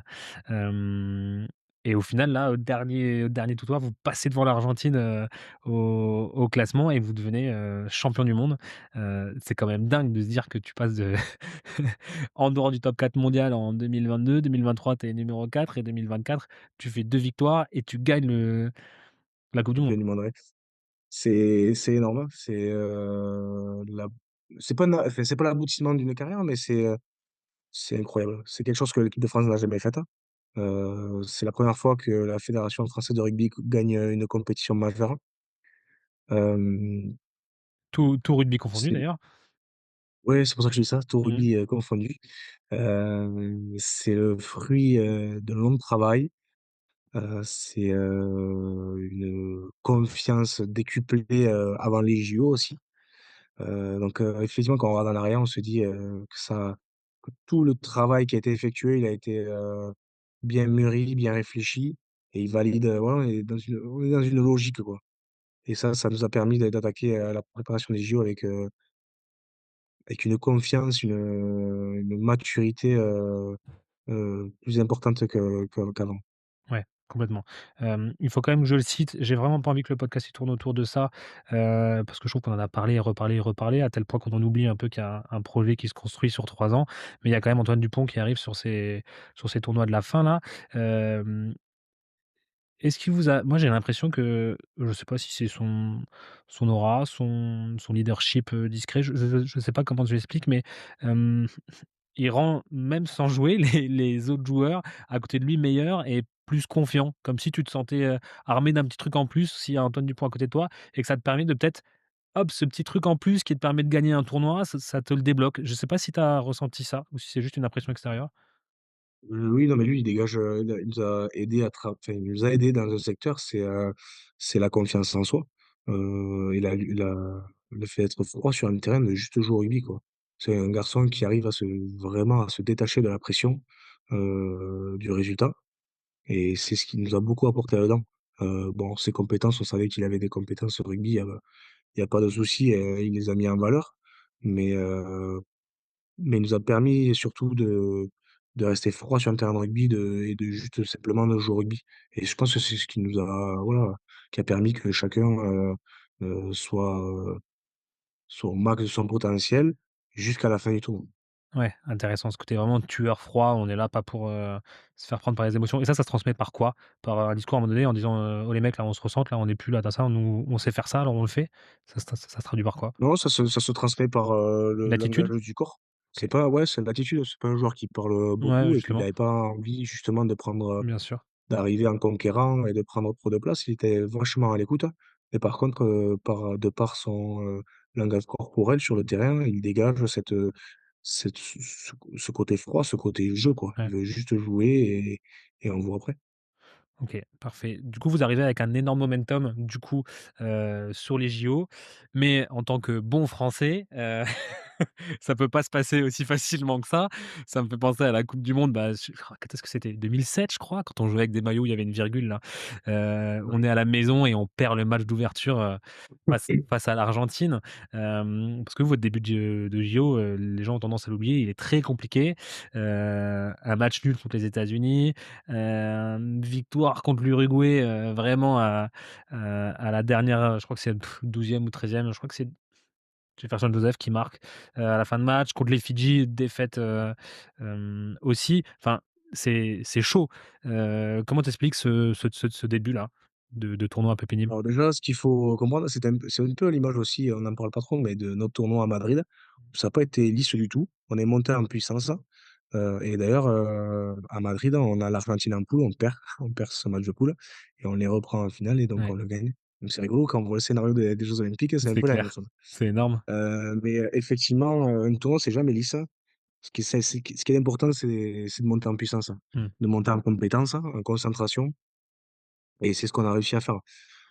Effectivement, avec le recul, je pense qu'on est rentré sur ce premier match face aux USA avec, l'envie, enfin le un peu une surexcitation, déjà de par, l'ambiance qu'il y avait dans le stade. On avait envie de de montrer notre vraie valeur. Le problème, c'est qu'on est rentré dans une surexcitation, peut-être un excès, d'envie, d'engagement, ce qui nous a ce qui nous a pas permis de remporter ce premier match sans le perdre et où on a quand même eu un peu de déchets, on a manqué d'efficacité. Ah Je ouais. crois on a 2 ou 3 ballons dans les 22 mètres adverses et on n'arrive pas à scorer en première mi-temps. Donc ça révèle, voilà, un petit peu, un peu de trop de pression. Bon, Hem, après les jeux olympiques à la maison, 80 000 personnes, c'est aussi c'est ça ça. peut s'expliquer quand même. Ça peut un petit peu s'expliquer, on n'était pas forcément tous habitués à ce genre de scénario aussi. 2e match contre l'Uruguay, on savait que la qualification allait se jouer sur ce match-là, puisque si tu gagnes ce match, tu es quasiment sûr d'être qualifié. Si tu le perds, là, il faut aller chercher le match derrière, qui est les Fidji, c'est plus compliqué. Donc on avait un petit peu cette pression du résultat, on savait aussi l'engagement, que pouvait nous proposer l'Uruguay. C'est pas une équipe qui, déploie énormément de jeux. Par contre, c'est une équipe rude, qui ont des gros joueurs de duel, où, c'est un jeu un peu restreint. Et voilà, on est tombé, sur un match, avec une grosse intensité proposée par les Uruguayens, qui nous a empêchés de mettre réellement notre jeu en place. Mais mine de rien, on a fait, preuve d'un gros caractère où, sur la dernière action, beh, Steph Paresse gratte, ce ballon sur la Ouais. mêlée là et ça montre, la montée en puissance. C'est bête, mais ces petites actions-là, elles montrent la montée Ouais. en puissance de l'équipe, quoi. Et ce dernier match de poule, face aux Fidji, où, même si on le perd, parce que je pense que les Fidji ont fait un gros match contre nous, très beau match. On a réussi à mettre en place notre jeu, on a mis des arguments sur la table, on a posé du contenu et ça nous a inconsciemment, ça nous a fait prendre conscience de la capacité quand même qu'on avait à mettre en difficulté les équipes. Et là, c'est Fidji, donc si tu arrives à mettre en difficulté les Fidji, tu te dis: «Bon, on a de quoi mettre en difficulté pas mal d'équipes». Ouais. Donc on attaque ce quart de finale, face à l'Argentine avec quand même, une analyse, donc de notre match précédent. On s'est dit: «Mais bon, si on met ça en place, franchement, on Injouable. a de quoi, faire tomber, beaucoup d'équipes» et bien joué. Et on avait, cette pression aussi enfin cette pression, cette envie de continuer à dominer cette équipe, d'Argentine, au vu de la finale, Après Madrid, et aussi? Madrid, voilà, et on savait qu'ils allaient être certainement revanchards. Parce que je remets le contexte, à l'époque, l'Argentine est la meilleure équipe mondiale. Ils ont dominé, sincèrement, ils ont été impressionnants sur les World Series, 2022, donc 2024, donc ils arrivent vraiment, en force, aux JO. Oui, oui, ils arrivaient même s'ils perdent cette finale à Madrid contre nous, ils arrivent avec, une grosse expérience. Je crois qu'ils ont gagné 3 ou 4 tournois, Ouais. pendant la saison, donc c'est quelque chose d'énorme. Revanchard, bon, je rappelle pas aussi le contexte, à l'époque, par rapport au 15 de France, mais voilà, comment dire? Un écosystème, un truc autour de ce match-là, avec pas mal de pression, et je me souviens de cette entrée dans le stade, où, chaque équipe rentrait l'une après l'autre, et l'Argentine est rentrée en premier et on entend tout le stade, huer, l'équipe. On s'est dit: «Fou, ça va être, il va être chaud ce match, quoi». On rentre sur le terrain mais ça nous a boosté, ça nous a donné, Ouais, ce regain d'énergie pour, essayer de les dominer ouais. physiquement. Et première mi-temps, je crois on gagne 21-0, 21-0 à la mi-temps, ouais. donc Et c'est marrant comme, c'est ce stade complètement dingue contre les États-Unis à la première journée vous refroidit un petit peu, enfin vous timore, vous fait déjouer un petit peu et alors là, contre l'Argentine, une fois que tu as passé ce côté, pression négative, là, ça vous transcende, en fait. Parce que là, 21-0 face à l'Argentine à la mi-temps, c'est monstrueux. ouais, ça nous galvanise, hein. Franchement, l'ambiance, ça nous a galvanisés. Je pense qu'on avait à cœur de mettre énormément d'engagement sur ce match-là, parce que c'est aussi, on sait que si contre, l'Argentine on met pas de l'engagement, c'est des joueurs avec des gros duellistes comme, Gonzalez ou, Mmh. Marcos Moneta, qui sont des joueurs, si tu leur laisses, prendre de la vitesse, ça devient très, très compliqué. Donc on avait, voilà, on avait cette stratégie de mettre beaucoup d'intensité défensive et offensivement de mettre, tout simplement, notre système en place, système de jeu, qu'on a réussi à faire un petit peu contre les Fidji. Et donc 21-0 à la mi-temps, on se dit: «Bon, ben là, si on continue comme ça, voilà, ça va passer, quoi». Alors même si on remonte un petit peu le score, on a maintenu cette intensité et on passe ce quart de finale avec un match, très abouti, très costaud, avec énormément de confiance à la fin du match. Ouais. Je voulais parler de ce changement quand même entre les poules et le quart. On parlait d'Antoine Dupont et de Stéphane Paresse du coup qui se distribuaient, se partageaient le poste de numéro 4, qui correspond à celui de demi-de-mêlée, à 7. Antoine Dupont commence les matchs de poule, je sais plus exactement s'il les commence tous, mais et à partir du quart, c'est Stéphane Paresse qui les commence. Et je trouve que là, on augmente encore plus la cohérence de cette équipe avec Antoine Dupont qui rentre sur des parce que les remplaçants à 7 quand même sont encore plus importants qu'à 15. Vraiment, ça c'est eux qui c'est plus que des finishers ou peu importe comment tu les appelles, mais c'est tes remplaçants titulaires, je ne dis pas dire que c'est la même chose, parce que c'est pas la même chose, mais tu as un impact qui est énorme et j'ai trouvé Mmh mh. qu'un Antoine Dupont qui arrivait sur une fin de match, sur des adversaires fatigués, avait un impact, mais encore plus important avec un Stéphane Parez, maître de son sujet, au summum de la gestion, et du tempo d'un match qui menait parfaitement bien sa barque, tu vois? Et qui j'ai trouvé ça que c'était d'une cohérence, en fait, beaucoup mieux. Mais d'un autre côté, mettre Antoine Dupont sur le banc, heu, il faut le faire, tu vois? Donc je trouvais ça très magnifique, au moment où la pression est à son maximum, de là faire des choix forts, c'est fort, justement. Oui, ouais, mais ça, c'est la patte, Jérôme Daré, hein, le meilleur entraîneur du monde, faut dire. Oui. Ça, c'est sa patte, hein, et c'est là où on reconnaît les grands entraîneurs. Il a préparé tout le monde à ça. Je pense qu'il avait bien préparé Antoine Dupont aussi, il avait bien préparé Stéphane Pérez. Honnêtement, je pense aussi que Steph, n'a pas commencé les premiers matchs de poule titulaire parce qu'on n'en parle pas, mais il s'était blessé pendant la préparation. Il s'était fait une entorse du genou OK. et avait loupé une bonne moitié de la préparation et je pense que donc au niveau de sa reprise, c'était, aussi, le ménager un petit peu que de le faire, commencer remplaçant, sur les premiers matchs de poule. Bon ça, c'est mon avis, Ouais, mais ouais.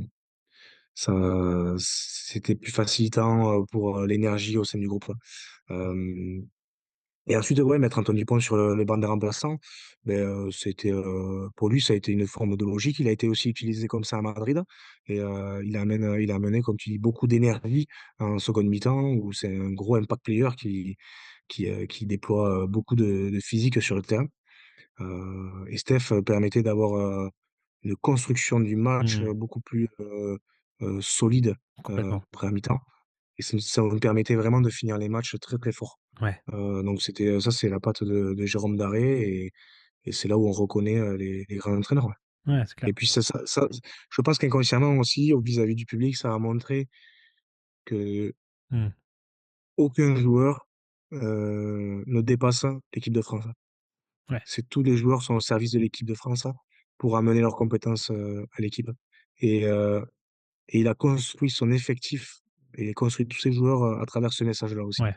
Nous, il nous a construit, voilà, il nous a construit, il nous a dit qu'on était tous de passage, que la l'équipe de France ne nous appartenait pas, qu'on était juste là pour essayer d'écrire un petit bout de l'histoire de l'équipe de France. Ouais, Donc voilà. complètement.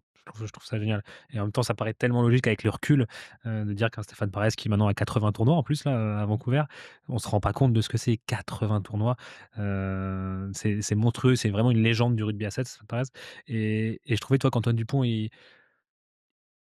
le rugby à 7, il est tellement exigeant, il est tellement dur que même lui, en fait, il était complètement oxy et complètement oxy, bah, tu as beau te dire ce que tu veux, bah, tu fais moins de différence quand tu es complètement oxy que quand tu es frais Oui. et je trouvais ça intéressant que sur cette fin de match où il était pas oxy, il arrivait à faire des différences, ultra intéressantes. Vraiment, c'est très fort. On n'empêche que vous arrivez en demi-finale contre l'Afrique du Sud, et là, je trouve que c'est vraiment pour moi un match où vous êtes en maîtrise. Vous êtes presque jamais inquiété par cette équipe sud-africaine, comme si ce match face à l'Argentine, vous avez lancé dans un truc où ça y est, là, vous êtes, dans votre couloir, vous bougez plus. Oui, oui, voilà, beh, ce match-là, demi-finale, tu sais que tu es en demi et que tu es aux portes d'une médaille. Hem, on la connaît par cœur cette équipe. On sait que on a peut-être un peu plus d'atouts, physiques sur eux. Alors c'est rigolo parce qu'on passe à l'Afrique du Sud, de France l'équipe de d'Afrique du Sud à 15 est quand même Mmh. une équipe, très, Ouais, ouais, c'est clair. physique, mais là, on avait, peut-être plus de garçons athlétiques, avec un peu plus de puissance. On savait où il fallait appuyer. Alors les conditions météo nous ont pas permis de faire un beau match de rugby, mais effectivement, il a été en maîtrise, on n'a pas été inquiétés, même si le score ne reflète pas un gros match de notre part. Effectivement, on n'a pas été, très inquiétés et on je pense qu'on avait les clés effectivement pour gagner ce match-là. Ouais, Ouais. complètement. C'était quoi votre approche tactique de ce match justement? Parce qu'on va comparer, parce que c'est peut-être l'approche tactique la plus différente par rapport au match des Fidji juste après. Quelle est tu vois, ton approche tactique de ce match-là? C'était quoi les objectifs? Et c'est l'Afrique du Sud, on les avait joués, plusieurs fois pendant la saison. On avait, je crois que sur les matchs qu'on avait joués, on avait gagné, on avait un ratio de victoires, plus important que de défaites sur eux. Donc c'est ce qui nous a permis aussi d'être en confiance, je pense, Mmh, inconsciemment. bien sûr. Stratégiquement, on savait que c'était une équipe qui se fixait énormément sur les bouts de ligne, et donc par rapport à notre système de jeu, bon, c'est un peu technique, mais de démarquage, au milieu du terrain là où on arrête, on fait un effet miroir, ça s'appelle. On s'arrête et puis on repart. Ça nous permettait de fixer, essayer de fixer au maximum, l'avant-dernier ou le dernier de la ligne pour, nous ouvrir des opportunités, en bout d'aile. Donc c'était le but, c'était de leur claquer ça, à reprise, pendant le match, quoi. Ouais, complètement. Tu peux l'expliquer un peu plus, en détail, cet effet miroir? L'effet miroir, beh, on y a mis des noms dessus, donc le but, c'est d'amener le ballon au milieu du terrain. OK. On va appeler ça le métronome. Ouais, C'est celui qui dirige un petit peu le jeu ouais, et ce métronome-là, il a un effet miroir, c'est-à-dire qu'il prend le ballon au lieu d'être lancé à chaque fois, d'avoir une course linéaire. Le but, c'est de jouer sur le changement de rythme, donc c'est accélérer, freiner et repartir. ouais, Quand je dis repartir, c'est plutôt, un petit peu comme un cadrage débordement, donc partir ouais. sur l'extérieur. Et le l'avant-dernier et le dernier de la ligne offensivement qui se décalent en même temps que lui pour se mettre dans les intervalles et ça nous permet de d'avoir un temps d'avance sur les défenses et d'essayer de faire tourner les épaules de l'avant-dernier défenseur pour Ouais, créer un décalage. ouais, hyper intéressant. Oui, ça te fait gagner cette petite demi-seconde qui crée le décalage et qui oblige l'autre à se consommer à un moment donné ou Exactement. ouais, hyper intéressant. Donc ça passe 19-5, vous arrivez en finale, Mmh. pour une apothéose, surtout que le scénario du match est pas top parce que vous prenez un essai, dès le début, dès l'entrée de match. Oui. Donc quand tu sais que tu donnes la main aux Fidji, pour commencer, c'est jamais bon. Comment j'ai senti quand même une espèce de comme tu dis, très froid, très très sûr de ses forces, vous êtes jamais inquiété et vous la gagnez cette finale. Ton approche de ce match-là? Beh, finale des JO, donc des sensations que personne peut connaître, hein, donc Ouais, on savait pas ce que ça pouvait être. Le but, on a essayé de se concentrer juste sur le rugby, quoi. Essayer de mettre un petit peu alors c'est pas facile, tu c'est inconsciemment, c'est dur de mettre, comment dire? Le contexte du match, de l'oublier parce que voilà, tu es à Paris, tu es aux JO, tu sais que tu es à 14 minutes d'écrire, l'histoire de ta vie et de l'équipe de France, hein, et de permettre à la France d'être l'une des meilleures nations du monde dans le domaine du sport. Donc pas facile de se sortir de ce contexte-là, mais ce qui est bien, c'est qu'Antoine, il m'a appuyé aussi sur ce discours-là. C'est juste, voilà, on est là, on n'invente rien, on joue au rugby. On est là pour jouer au rugby, on joue au rugby et on est rentré sur ce terrain avec juste, l'envie de se régaler. On était très, très concentrés, se régaler, prendre du plaisir et mettre une énorme intensité. Alors effectivement, on prend ce premier essai, au bout de quelques minutes de jeu, mais on avait l'expérience aussi de ces matchs où, ça se passe pas comme, on l'a prévu de suite, et et en fait, c'est comme un tournoi, un match, ça se construit. Le but, c'est de finir très, très, très, très fort. Hem et donc on prend cet essai, mais mine de rien, voilà, on se remet, on repart de l'avant. On savait, aussi nos atouts à nous et on est monté en ce qui est important, c'est que ce match-là, on est monté en puissance jusqu'à la fin. ouais. Complètement. Bah, on parlait de cette stratégie même au niveau des remplaçants et cetera. Bah, là, c'était vraiment ça et ça finit en apothéose. 28-7 contre les Fidji, tu disais qu'à chaque fois, ils vous mettaient 30 points. Sur toutes ces années que tu as connues, les 10 années d'avant, c'est quand même quelque chose. C'est dingue. C'est dingue, dingue. On pouvait pas on n'aurait jamais pu l'écrire ce scénario-là. Ouais, Alors pour la petite anecdote, ce qui est en plus rigolo, c'est qu'en début d'année, on fait ce fameux stage, aux Fidji, essayer, d'aller, s'entraîner avec les doubles champions olympiques, hein, toucher un petit peu, leur monde, voir comment ils se préparent, voir un petit peu leur état d'esprit, au sein de l'entraînement. Et on avait fait des séances, donc évidemment, on a fait des oppositions contre eux, mais on avait fait surtout ces séances de physique dans le sable, sur leurs fameuses dunes là où, on se portait avec eux, hein. On était, vraiment en équipe, Fidji et la France et voilà, et on se retrouve en finale des jeux olympiques, 6 mois plus tard, c'était quand même énorme, hein. ouais, ouais, c'est clair. Moi, j'ai vécu 6 mois aux Fidji, où j'ai bossé D'accord. avec, la province de Nadroga. Bah, justement, les dunes de Sigatoka sont dans la province de Nadroga. Hem Exactement. C'est une et j'ai bossé sur les tournois à 7. Il y a un Coral Coast Seven, je sais pas si tu vois un tournoi à 7 qui est plutôt connu aux si, Fidji? si, si, bah, c'est le plus grand tournoi, sur le bassin. Ouais, c'est ça et en fait, c'était Franck Boisvert qui représentait l'ASM qui est installé là-bas.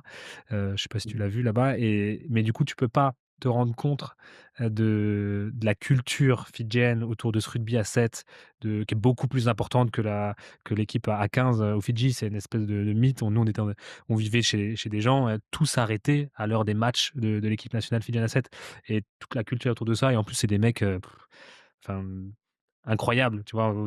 Tout sauf des stars, tout sauf des mecs, imbus de leur personne. Donc faut vraiment le vivre et ces dunes, ça c'est un truc, c'est horrible, c'est une montée de 150 m, avec une pente comme ça où le sable il est bouillant, C'est ça. il c'est un enfer. Mais du coup, tu penses que ça a eu un impact? Genre, est-ce que vous avez tiré des choses de cette prépa-là ou vous vous êtes dit: «Ah ouais, eux ils» tu vois? Tout de suite, je me dis: «Quand même l'équipe fidjienne, elle est forte pour jouer dans le désordre». Quand c'est le bordel et que ça joue, ça joue, ça joue, ça joue. Est-ce que vous avez utilisé ça sur la saison qui a suivi, sur les JO? Ouais, bien sûr, bah, de toute façon, c'est déjà avoir une science, enfin de les comprendre, quoi. Comprendre comment ils réagissent, comment est fabriqué leur jeu. Mais bon, quand tu l'analyses, c'est facile, mais on l'a vécu surtout. On a fait plein d'oppositions Mmh. contre eux, on a matché, on a joué, pendant la saison, ça nous a permis vraiment de les connaître par cœur. Alors bon, mais voilà, la chance fait qu'on les retrouve en finale des Jeux olympiques, donc on connaissait, déjà on connaissait par cœur les joueurs, on connaissait leur identité, ce qu'ils pouvaient, essayer de faire sur le terrain et le fait d'être allé aussi s'entraîner, chez eux, d'avoir côtoyé leur installation, ça a aussi cassé un petit peu ce mythe-là de super équipe qui gagne tout, qui avait jamais perdu un seul match des Jeux olympiques, depuis Rio, Mmh. pas un seul match. Ça a cassé un petit peu ce mythe-là d'équipe un peu, Imbattable. super-héros, quoi, Mmh. imbattable. Hem, ça nous a construits. On était, contents d'être allés là-bas, d'avoir, vécu cette expérience-là, ou d'avoir vécu aussi ce côté rude, ce côté âpre-là d'entraînement où il fait très chaud, les terrains sont très, très durs, où il y a pas beaucoup d'herbe d'ailleurs. À part Hem, sur le terrain artificiel là de leur hôtel, je me ouais, dis c'est ça. Mais donc c'était un sacré stage, hein, et ça nous a ouais, permis c'est ce d'attaquer que cette finale, ouais, avec, beaucoup plus de froideur, quoi. ouais, c'est ça et puis en plus, je pense que ça te permet de mettre aussi des mots et des ressentis sur, pourquoi ils sont si forts, pourquoi ils tu vois? Et du coup, c'est plus un truc, un espèce de truc mystique, sorti d'une autre planète. Tu sais qu'ils sont forts parce qu'ils font ça, ça et ça. Exactement, exactement, mais ça nous a beaucoup parlé, ça. Ça a permis de, ouais, de démystifier un petit peu ce truc-là. C'est-à-dire que voilà, ils sont durs Mmh. parce qu'ils s'entraînent dur. Parce que chez eux, c'est dur. C'est une île, rude, c'est dur, il fait chaud, ils s'entraînent beaucoup, ils essayent vraiment dans le jargon, de s'arracher la tête, hein, sur le terrain de rugby. Donc heu Oui. ça nous a permis de comprendre un petit peu, leurs atouts. Ouais, complètement. Hem, Vous gagnez, vous êtes champion olympique, donc déjà bravo, je te le dis parce que vous nous avez fait rêver, c'était incroyable. Heu, L'après-titre, je me dis que alors, passer ce côté extraordinaire, liesse populaire, en plus vous étiez une des premières épreuves, donc ça a lancé les JO de manière incroyable et puis après s'en est suivi 2-3 semaines d'espèce de rêve. Après ça, comment tu le vis? Déjà, est-ce que c'est pas trop, tous ces médias? Parce qu'en plus, je pense que ça a pas duré 3 semaines, en fait, ça a duré 4-5-6 mois. Heu, Est-ce que c'était pas fatigant? Et aussi, comment après on passe à autre chose une fois qu'on a atteint plus qu'un Graal, on est champion du monde, champion olympique, qu'est-ce qu'on fait après? Alors effectivement, ta vie, elle change. Quand tu es champion olympique, ta vie, elle change, il y a tout qui s'accélère. Moi, je pensais pas que c'était aussi, puissant, mais effectivement, les jeux olympiques, ça dépasse toutes les compétitions, je pense, qui peut exister dans le monde. Hem, il y a tout qui s'accélère, on est très médiatisé, on fait des plateaux télé, les émissions radio, tout ça. Alors c'est vachement, enrichissant aussi, et puis un petit peu récolter, le fruit de tout ce travail-là. Mais on prend tout ça, c'est une bonne énergie, c'est, beaucoup de communion aussi avec, le public Ouais, français, les bien sûr. supporters. Heu, ta vie elle change aussi parce que, mine de rien, des millions de gens ont suivi la compétition. Beaucoup de gens étaient au stade, et donc tu as une certaine, popularité. Alors moi, au sein de ma ville, La Roche, là, c'est sûr que, voilà, les gens te reconnaissent plus facilement dans la rue. Mais c'est quelque chose de positif parce que les gens, ils t'apportent beaucoup d'amour, beaucoup de plaisir, et fondamentalement, ce qui est très, enrichissant et très, valorisant, c'est que les gens, ils te remercient. Et finalement, tu fais du sport aussi pour, faire vivre des émotions aux gens. Pour toi, bien sûr, prendre des émotions, mais pour, faire vivre, voilà, des émotions aux gens, et là, tu sais que tu as réussi, quoi. Tu as Mmh. réussi à leur faire vivre, un truc de fou, et c'est pour ça qu'on fait ce métier-là aussi. Qu'est-ce qu'on fait une fois qu'on a fait tout ça?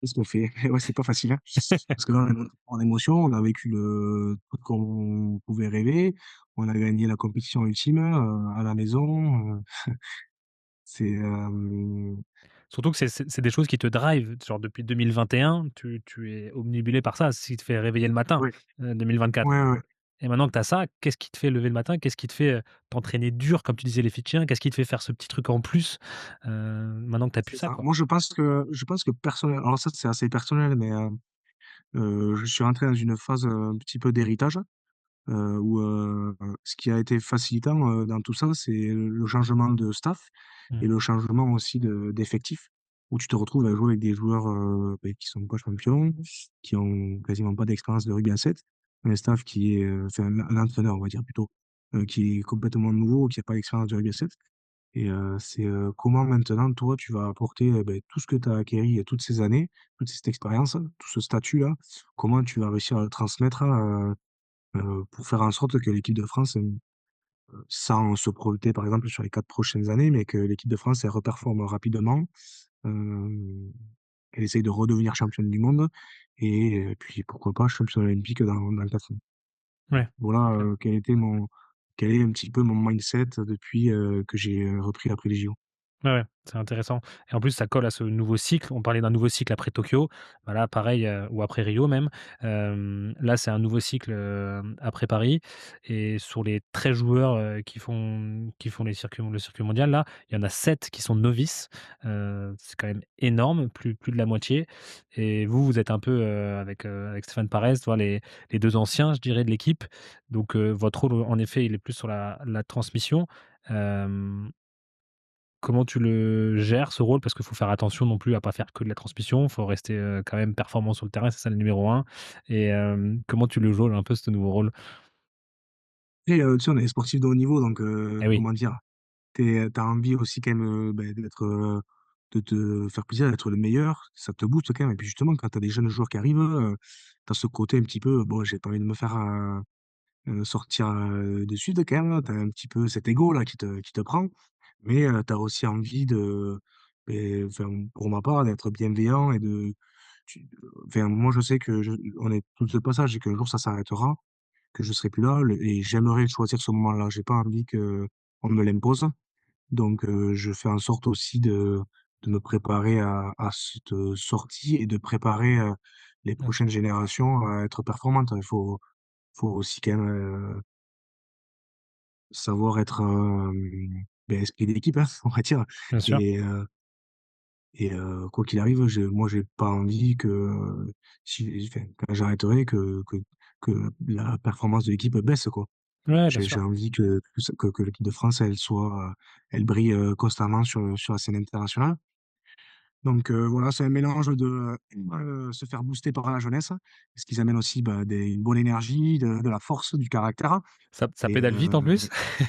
voilà, et d'avoir cette, j tout simplement, transmission de connaissances, quoi. Ouais, c'est en plus, je pense De que Stéphane et toi, vous avez des rôles énormément basé sur, la vision, la lecture de jeu, les décisions, les choix sous pression et ça, c'est quelque chose qui est dur à voir, qui requiert de l'expérience et qui se transmet bien. Bah, si ton facteur X à toi, c'était juste la vitesse max, bon, en termes de transmission, il y a moins à transmettre. Tu comprends ce que je veux dire? Vous avez aussi un Moi profil, aussi, tellement stratégique que c'est intéressant. comme tu dis, nous, on transmet notre science du rugby à Mmh, 7.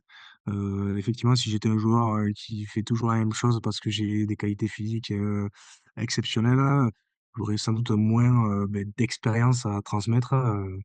Là, on essaie de travailler sur les stratégies avec les nouveaux joueurs, d'essayer d'avoir les meilleures réponses possibles. Tu en parlais, sous pression. Ça, c'est quelque chose qui est très important et qui est très compliqué à acquérir. mmh. Et donc on essaie de challenger, d'impliquer surtout, l'implication des jeunes joueurs, le au maximum quoi sur le terrain.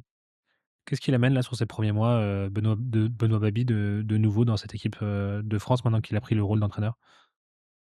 Qu'est-ce qu'il amène? Il amène une autre vision, un autre style de management aussi. Hem, Après il est quand même en pleine, découverte, Bien sûr. du circuit, international du 7 puisqu'il a jamais eu d'expérience à 7. Donc il se raccroche quand même à ce qui a été fait auparavant par Jérôme. Et je pense que d'ici l'année prochaine, vraiment, il va s'approprier, vraiment à 100 le système et le faire, évoluer au maximum pour que, l'équipe de France, elle essaye d'être, de nouveau championne du monde et puis, dans 4 ans, championne olympique. Ouais, c'est clair, c'est clair. Toi, c'est un objectif d'aller chercher ces derniers jeux olympiques? Écoute, quand tu as vécu des jeux olympiques comme à Paris, forcément, tu as envie d'en revivre d'autres. Maintenant, on va faire le bilan, année après année. Ouais.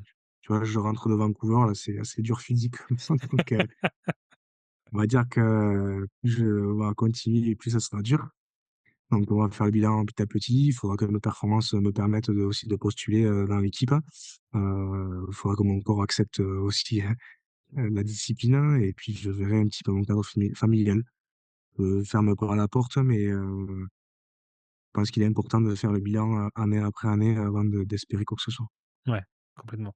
On va partager quelques questions skills, avant de te laisser. On parlait justement de tes points forts qui sont le volume de jeu, le fait d'être partout, d'enchaîner les tâches. Je te vois des fois enchaîner 4-5 rucks, et pourtant d'être au soutien, premier soutien de l'autre côté, quand ça perce. Ça nécessite une condition physique, irréprochable. Heu, Comment tu fais pour, comment dire? Déjà, est-ce que c'est quelque chose que tu as toujours fait naturellement, avoir une grosse activité, un gros volume?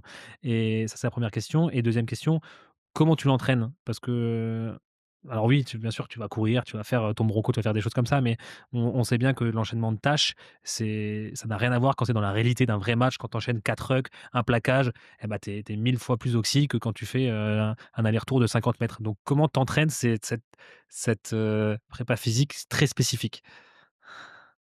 Alors ouais, c'est C'est vrai que ça vague, hein? colle un petit peu à mon style de jeu. Non, mais, effectivement, après, le fait de faire, ces répétitions de tâches aussi, ça, comment dire?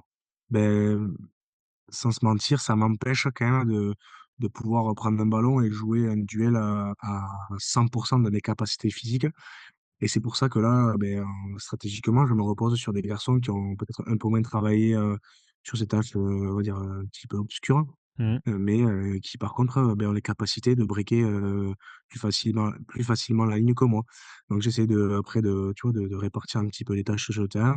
Je sais que moi, je vais être, assez performant, dans ces tâches-là, parce que, je les connais bien.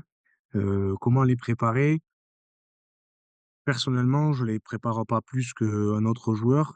Par contre, je sais que sur le terrain, effectivement, du moment à l'entraînement et quand je foule le terrain, j'essaie toujours d'être très actif, très acteur, d'être vachement en soutien. C'est ce qui me permet aussi des fois de pouvoir me servir aussi des capacités des autres. Quand j'ai un gros mec, enfin, pas un gros mec, un joueur, pardon, qui a de gros atouts d'offload, je sais que si je suis pas très loin, il va pouvoir, me faire la bonne passe après contact qui me permettra de breaker cette ligne. Hem, je pense que dans la répétition de tâches, là où je m'en ce que moi j'entraîne le plus, c'est la résilience.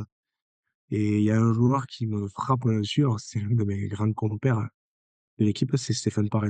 Ouais, C'est un garçon, moi, il m'a énormément appris parce que j'ai pas été tout le temps, dans ce style de jeu-là, quand j'ai commencé. Mais c'est un joueur qui est sur le terrain et qui ne lâche jamais rien, quoi qu'il arrive. Qui plaque, qui se relève, qui court après les mecs pour les faire marquer, on croit. aux 4 coins de leur but. Hem Et il m'a beaucoup inspiré, là-dedans, quoi, dans la répétition de tâches, dans la résilience, le fait d'être très, acteur, très actif sur le terrain et ce qui me permet, de permettre à l'équipe d'être dans la continuité du jeu, d'assumer, les règles, d'être au soutien, de faire en sorte que l'équipe joue bien, quoi. Ouais, complètement. Hem, Et le staff quand même m'a challengé là-dessus, quoi.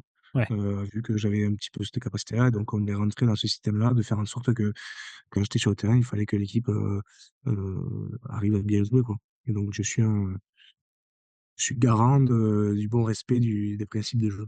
ouais, tu es un facilitateur de jeu pour le reste de tes coéquipiers, quoi. Exactement. Comment tu joues avec le tempo d'un match? Parce que vraiment sur à 7, c'est ça qui est dur, je trouve, à gérer, c'est qu'un match, il peut s'emballer d'une minute à l'autre, être un peu plus cool, avec pas mal de passes sans jamais aller essayer de breaker la ligne. On a l'impression que c'est subi et que c'est venu comme ça, alors qu'en fait non, c'est vraiment un tempo qu'on fixe. Comment déjà tu arrives à jouer avec ça dans tes décisions, dans tes courses, dans ton replacement? Et est-ce qu'en effet, il y a des moments où vous dites: «OK, là, il faut qu'on calme» ou là, il faut vraiment qu'on emballe? Ouais, ouais, mais clairement, hein, ça c'est, alors j'ai pas, comment te dire? J'ai pas d'exemple bien précis à te donner, mais il faut comprendre que le rugby à 7, la majorité d'un match, pardon, de rugby à 7, c'est une guerre psychologique. Mmh. C'est qui va craquer en premier, physiquement et mentalement. Parce que, pourquoi ça se voit un peu moins, ça se voit un petit peu à 15, mais peut-être un peu moins, et parce que l'attrait, l'aspect physique, il est décuplé à 7 quoi. C'est Les matchs peuvent très vite être compliqués physiquement, et donc ça se joue, à l'analyse, des adversaires, mais pendant le match. C'est pas d'analyse, Ouais, avant le match ou après. C'est, voilà, regarder un petit peu, les postures, des adversaires en face, hein. Mais je sais qu'il y a des exercices qu'il y a des joueurs que dès qu'ils commencent à baisser la tête, hein, ben, on sait que c'est là où il va falloir accélérer, quoi. C'est les joueurs qui sont fatigués, qui, psychologiquement sont, peut-être, affaiblis, heu et il y a une équipe qui est très forte là-dedans, c'est les Fidji. Les Fidji, ils te laissent rien, quoi, sur le terrain. Tu commences à être dans le dur, ben, c'est là où ils accélèrent, hein, où ils t'enfoncent, hein, et si tu arrives pas à être résilient et à cacher un petit peu cette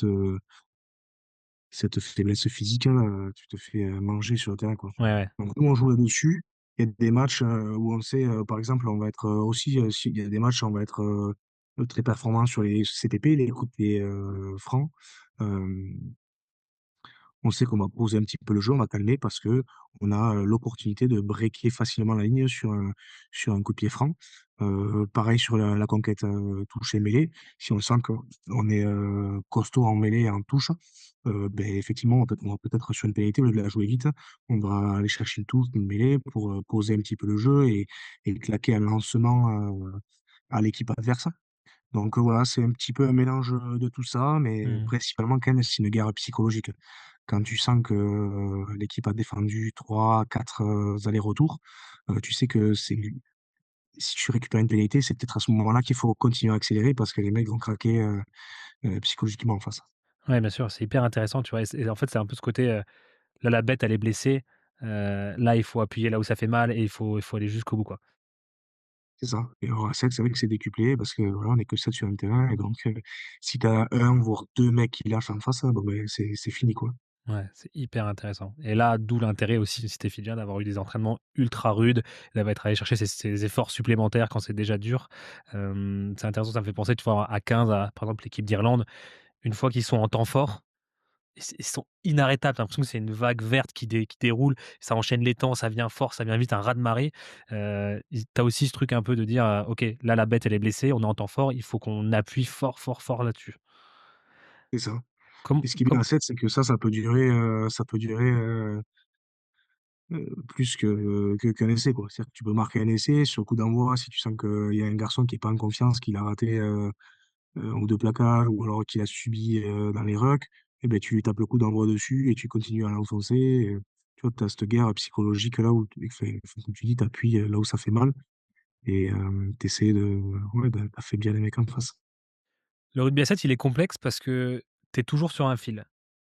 Tu beau essayer de tout maîtriser, tu pourras jamais tout maîtriser. Tu jamais à l'abri d'un rebond, capricieux. Je me rappelle, je crois que c'est contre les États-Unis ou contre, l'Uruguay où tu as un faux rebond, boum, ça retombe dans les bras et c'est de 80 mètres terminé. Heu, Comment tu fais pour je crois que Jérôme Daré, il a peut-être eu un impact là-dedans, à accepter que des fois ça soit le chaos, soit le bordel et que faut jouer là-dedans et que tu peux pas tout maîtriser, mais que tu comprends un peu ce que je veux dire? Tu es toujours sur un fil, donc accepter le fait que ça partira en cacahuète et essayer de faire du mieux possible dans le désordre. C'est dur ça à entraîner finalement. Ouais, beh, je comprends un petit peu. Après, nous, quand ça devient vite, l'anarchie, et ça le devient quand, c'est dur. Quand c'est dur physiquement, ou, tu as des garçons qui prennent des décisions, qui sortent un petit peu du cadre de jeu. Bah, le but, justement, c'est des joueurs comme, Steph ou moi, d'essayer de faire rentrer toute l'équipe, OK. dans le système de jeu, quoi. De retrouver de la logique, de retrouver, heu, comment on va dire? Un cadre de jeu, assez simple, mais qui va relancer toute l'équipe, dans le droit chemin, quoi. On avait beaucoup travaillé là-dessus parce qu'effectivement, quand ça devient, dur physiquement, tu as des joueurs qui font des offloads où le ballon tombe par terre, On va pas forcément jouer dans la bonne zone, dans des zones qui d'habitude où on n'y va même pas, on se coupe un petit peu des soutiens et donc c'est là où, il faut en revenir à un rugby, simple, mais qui colle à notre principe de jeu et tout d'un coup, tout ça après ça réouvre notre système de jeu et ça nous on se retrouve dans une certaine forme de logique. OK, ouais, intéressant. Donc tu vas pas, aller dans le chaos pour le chaos, comme les Fidjiens qui vont y rester, qui vont rester. OK, nous notre cadre il est là, c'est là-dedans qu'on performe, donc si on s'en éloigne, vous, vous avez le rôle de remettre tout On ça à essaie l'intérieur. d'y rentrer, doucement, d'y rentrer avec des choses simples. OK. Ça me fait penser, tant que tu me parles d'offload, et qu'on commence à faire des offloads un peu n'importe quand, il y avait une interview, non, c'était d'ailleurs un entraînement des All Blacks avec Scott Robertson qui disait, en anglais, «Earn your offload», en mode, «Mérite ton offload». C'est-à-dire que d'abord, tu gagnes ton duel, d'abord tu te libères l'espace, tu regardes ton truc. Comment tu gères ce côté, le tri finalement de quand est-ce que tu fais un offload et quand est-ce que tu le fais pas, toi? Vraiment, bonne question. Mais il a complètement raison, nous on travaille beaucoup là-dessus. C'est le offload, il va être validé, il va être efficace, il va être pertinent, surtout du moment où tu gagnes, enfin, quand tu gagnes complètement ton duel, parce que quand tu gagnes ton duel, tu breaks la ligne, mais quand vraiment tu passes, nous on appelle ça passer derrière la défense. Quand tu passes clairement derrière la défense, c'est là où tu vas vraiment t'offrir une opportunité de faire breaker la ligne, faire un bon offload pour qu'un camarade, break la ligne. Donc voilà comment on voit les choses un petit peu. Nous, on a ce côté, je sais pas si ça te parle, le côté split. Non. On essaie de splitter les défenses. OK. Splitter les défenses, ça veut dire, sur des crochets, plutôt, crochets intérieurs, essayer de fixer 2 défenseurs sur toi. OK. Un en bas, un en haut. Essayer de te libérer un petit peu les bras, c'est là où tu vas, réussir vraiment à passer derrière la défense et ouvrir des opportunités, aux garçons à côté, de toi. OK. Donc voilà comment ouais, chose moi j'essaie de passer derrière la défense avant de faire un offload, parce que sinon ça peut devenir un peu dangereux, si tu commences à faire de fautes devant la défense, tu, t'exposes à faire tomber des ballons parce que tu as des garçons, des défenseurs qui vont mettre les mains, un petit peu autour de toi, quoi. Ouais, justement, ça allait être ma question. Quand tu as passé les bras et que c'est limite, tu vois, c'est 50-50. Tu as un défenseur qui traîne, tu as un autre qui te fait un Oui. appel. En même temps, s'il la prend, bah, c'est derrière. Hem, Tu vois, ces situations un peu 50-50, comment tu fais le tri de cela? Est-ce que ça dépend du tempo? Si vous êtes devant, tu vas pas le tenter? Est-ce que, allez, tu le tentes parce qu'il faut le comment tu fais le tri? Et ouais, ça c'est dur, tout n'est pas explicable dans la Ouais, vie, sans te mentir, mais c'est à la sensation. C'est un peu, c'est un peu, dur de te dire ça, mais effectivement, c'est la répétition, le fait de le répéter à l'entraînement, c'est ma propre expérience. Je sais que, si je joue mon duel de telle manière, que j'arrive avec, tel crochet, qu'on est à cet endroit du terrain, le joueur va me plaquer, de cette manière-là. Il y a de grandes chances que le mec qui m'a fait la passe, il m'ait redoublé et quoi qu'il arrive, le offload, il va être bon, quoi. ouais, Tu vois, ça tu as beaucoup d'expérience finalement dans le offload, si on regarde bien. C'est jamais, tu sans te mentir, tu es pas tout le temps en lecture. ouais, C'est pas possible parce que des fois, comme tu dis, ça va trop vite. Tu as pas le temps de réfléchir, en fait. C'est plutôt, tu es toujours dans l'analyse avant de faire ton offload. En fait, tu es dans un processus d'analyse de dire: «Cette situation, ouais, j ça y est, je la connais. Il y a beaucoup de chances que ça arrive» et des fois tu le tentes, des fois tu le tentes pas parce que, dans cette analyse-là, tu as raté une étape, on va dire. Par exemple, tu aurais dû, arriver avec telle vitesse ou prendre vraiment le mec, bien à l'intérieur, de cette force-là et ça arrive pas comme tu veux. Donc tu pas tout le temps en lecture. ouais. Ça je moi, c'est la sensation que moi j'ai, en tout cas. Ouais, ouais, je comprends. Bien jugé par, les centaines de hauts flots que tu as déjà fait et de comment tu as le Exactement. qu'est-ce qui s'est passé par ouais, hyper intéressant. Donc ça nécessite d'en faire beaucoup et c'est toujours la question, tu vois, de dire, c'est bien, tu vois, de faire travailler ses offloads avec, une balle, une demi-balle là, tu vois? Et de faire des offloads comme ça, ou alors de faire ça sur il Ça fait partie de l'entraînement, effectivement, ça fait partie de l'entraînement pour, maîtriser. Là, tu parles de maîtrise du geste, mais à travers la maîtrise du geste, il y a quand même, quand et comment tu vas faire, ça, quoi. Ouais et ce côté un peu sous Heu, pression de dire: «OK, quand c'est vraiment le jeu à 100 et qu'il y a 3 défenseurs autour et que tu viens de te prendre un plaquage dans les côtes, c'est pas le même offload». Tu vois ce que je veux dire? exactement et ça, pour ça, il faut le vivre. Il faut vivre les situations pour, Ouais. les comprendre et les optimiser, ouais. Ouais, complètement, je suis 1000 fois d'accord. On arrive sur la fin de cet épisode, je trouve qu'on a fait un beau résumé. Il y a quand même quelque chose que je trouvais que dans les JO et même sur l'année 2024, vous avez révolutionné un peu le rugby à 7. Alors vous n'avez pas été le premier à le faire, mais autant vous avez été le premier à le faire. Ces espèces de contre-ruck où tout d'un coup vous contre-ruckez à 3 ou 4, ce qui est un danger terrible parce que si jamais vous récupérez pas la balle, vous vous retrouvez vraiment, à 5 contre 2 presque. Quand est-ce que vous avez décidé de faire ça et quels étaient vos signaux clés, pour vous dire: «OK, là, on déclenche, on repère que c'est une zone faible de l'adversaire, on y va, en contre-ruck», presque comme à 15 finalement? Ouais. Alors c'est pas forcément un combat à 15, en termes de zone du terrain, mais nous, les repères, c'était plutôt, les plaquages. C'est-à-dire que quand tu as un plaquage rapide, un bon plaquage, un plaquage offensif ou alors un plaquage, où tu as fait tomber l'adversaire, très rapidement, c'est le signal te permet qui permet de dire: «Là, on est en train d'avoir un temps d'avance sur le soutien défensif OK, et on est en train aussi de gagner», si on parle de plaquage offensif, on est en train déjà de gagner le rapport de force. Et c'est ça nos repères. Donc, quand tu avais des plaquages, efficaces dans la ligne, ou alors des plaquages offensifs où, le défenseur vraiment, gagnait l'impact et ouais, faisait reculer le ouais, défenseur, l'attaquant pardon, c'était le signal pour, arriver à 2 voire 3 dans la zone et contre-rucker. Alors, effectivement, il y en a qui pourraient dire: «Mais si le ballon il sort là, il y a plus personne». Mais en fait, avec l'expérience, quand tu viens à 2 ou 3 joueurs, avant que les mecs en face, ils arrivent à sortir le ballon, ah, c'est compliqué, hein. Parce que toi-même, quand tu prends un contre-ruck, ce que tu fais, c'est pas d'abord, prendre le ballon, c'est essayer de lutter en contre-poussée pour que tu te fasses pas marcher dessus, quoi. Donc, le but, surtout quand tu fais un contre-ruck, c'est d'y arriver, avec une détermination, à 100 quoi. Tu peux pas lancer un contre-ruck, et faire semblant un petit peu de pousser parce que là, c'est là où tu t'exposes effectivement à ce que le ballon, il sorte, réellement de la zone de breakdown. ouais, Mais ça a été un travail, sur les 2 dernières années et il y a un mec qui a été vachement fer de lance là-dedans, c'est, Jonathan Logel, OK. qui, était très, très performant dans ce secteur-là, qui nous a vraiment, ouvert beaucoup de situations sur les contre-rucks.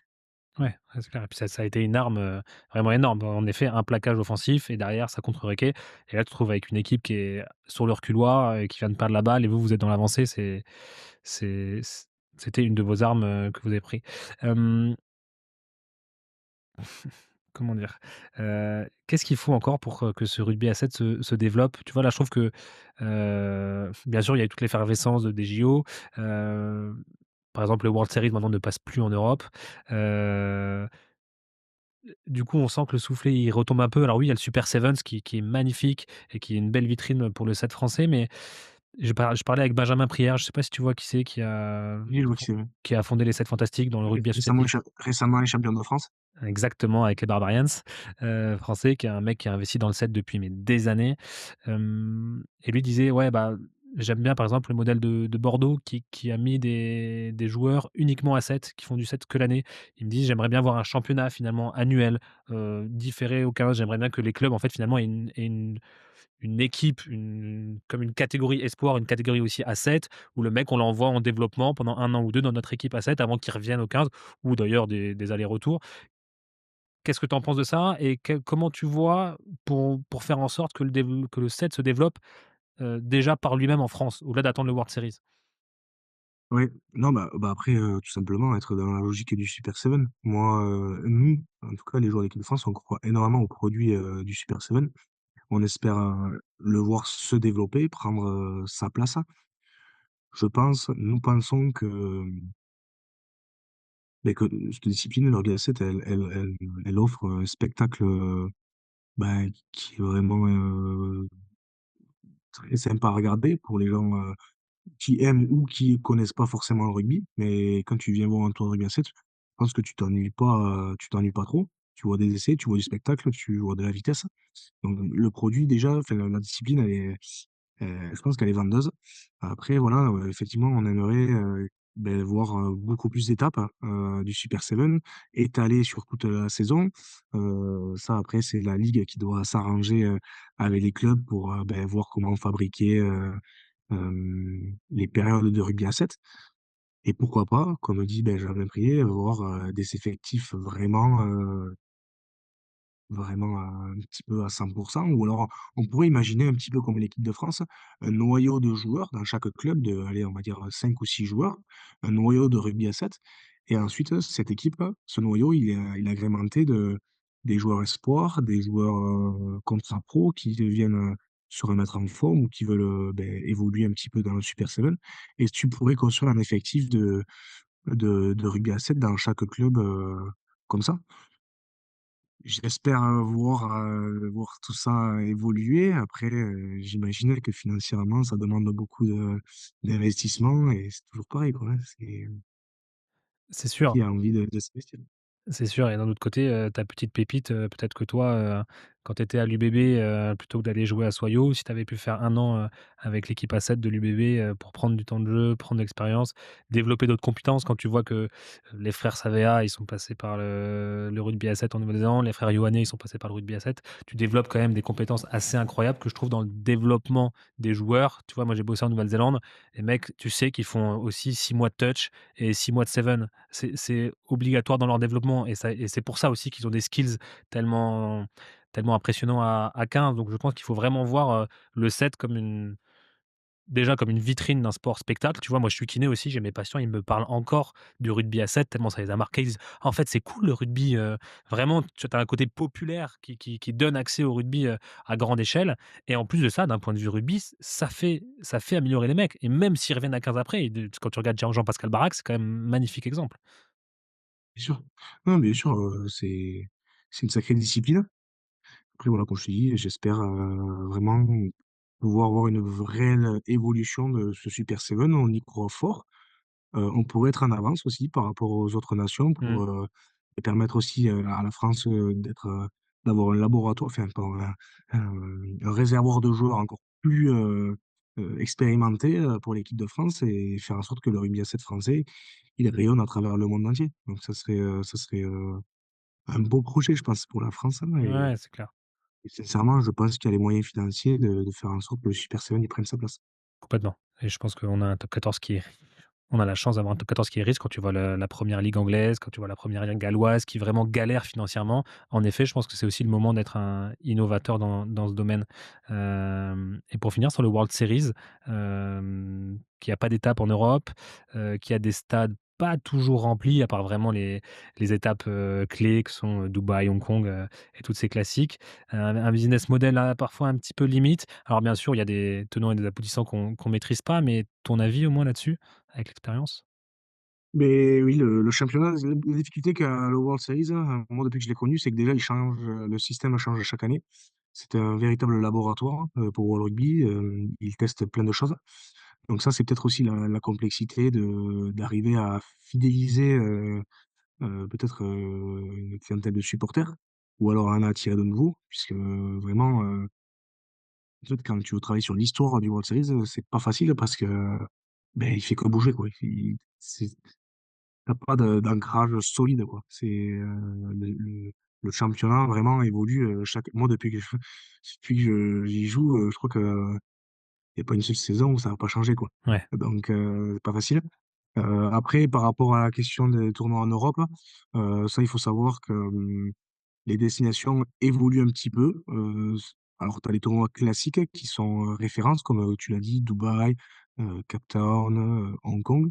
Vraiment des tournois qui sont assez mythiques et qui sont là depuis très, très longtemps. Mais des nouveaux tournois qui voient le jour, d'autres qui disparaissent. Heu, donc je suis pas inquiet sur, potentiellement, un tournoi, européen, sur les prochaines années. Je pense que, au vu de ce qui s'est passé aux Jeux olympiques, je pense qu'Ori aurait tout intérêt à faire en sorte qu'il y ait un tournoi en Europe. Donc je leur fais confiance là-dessus.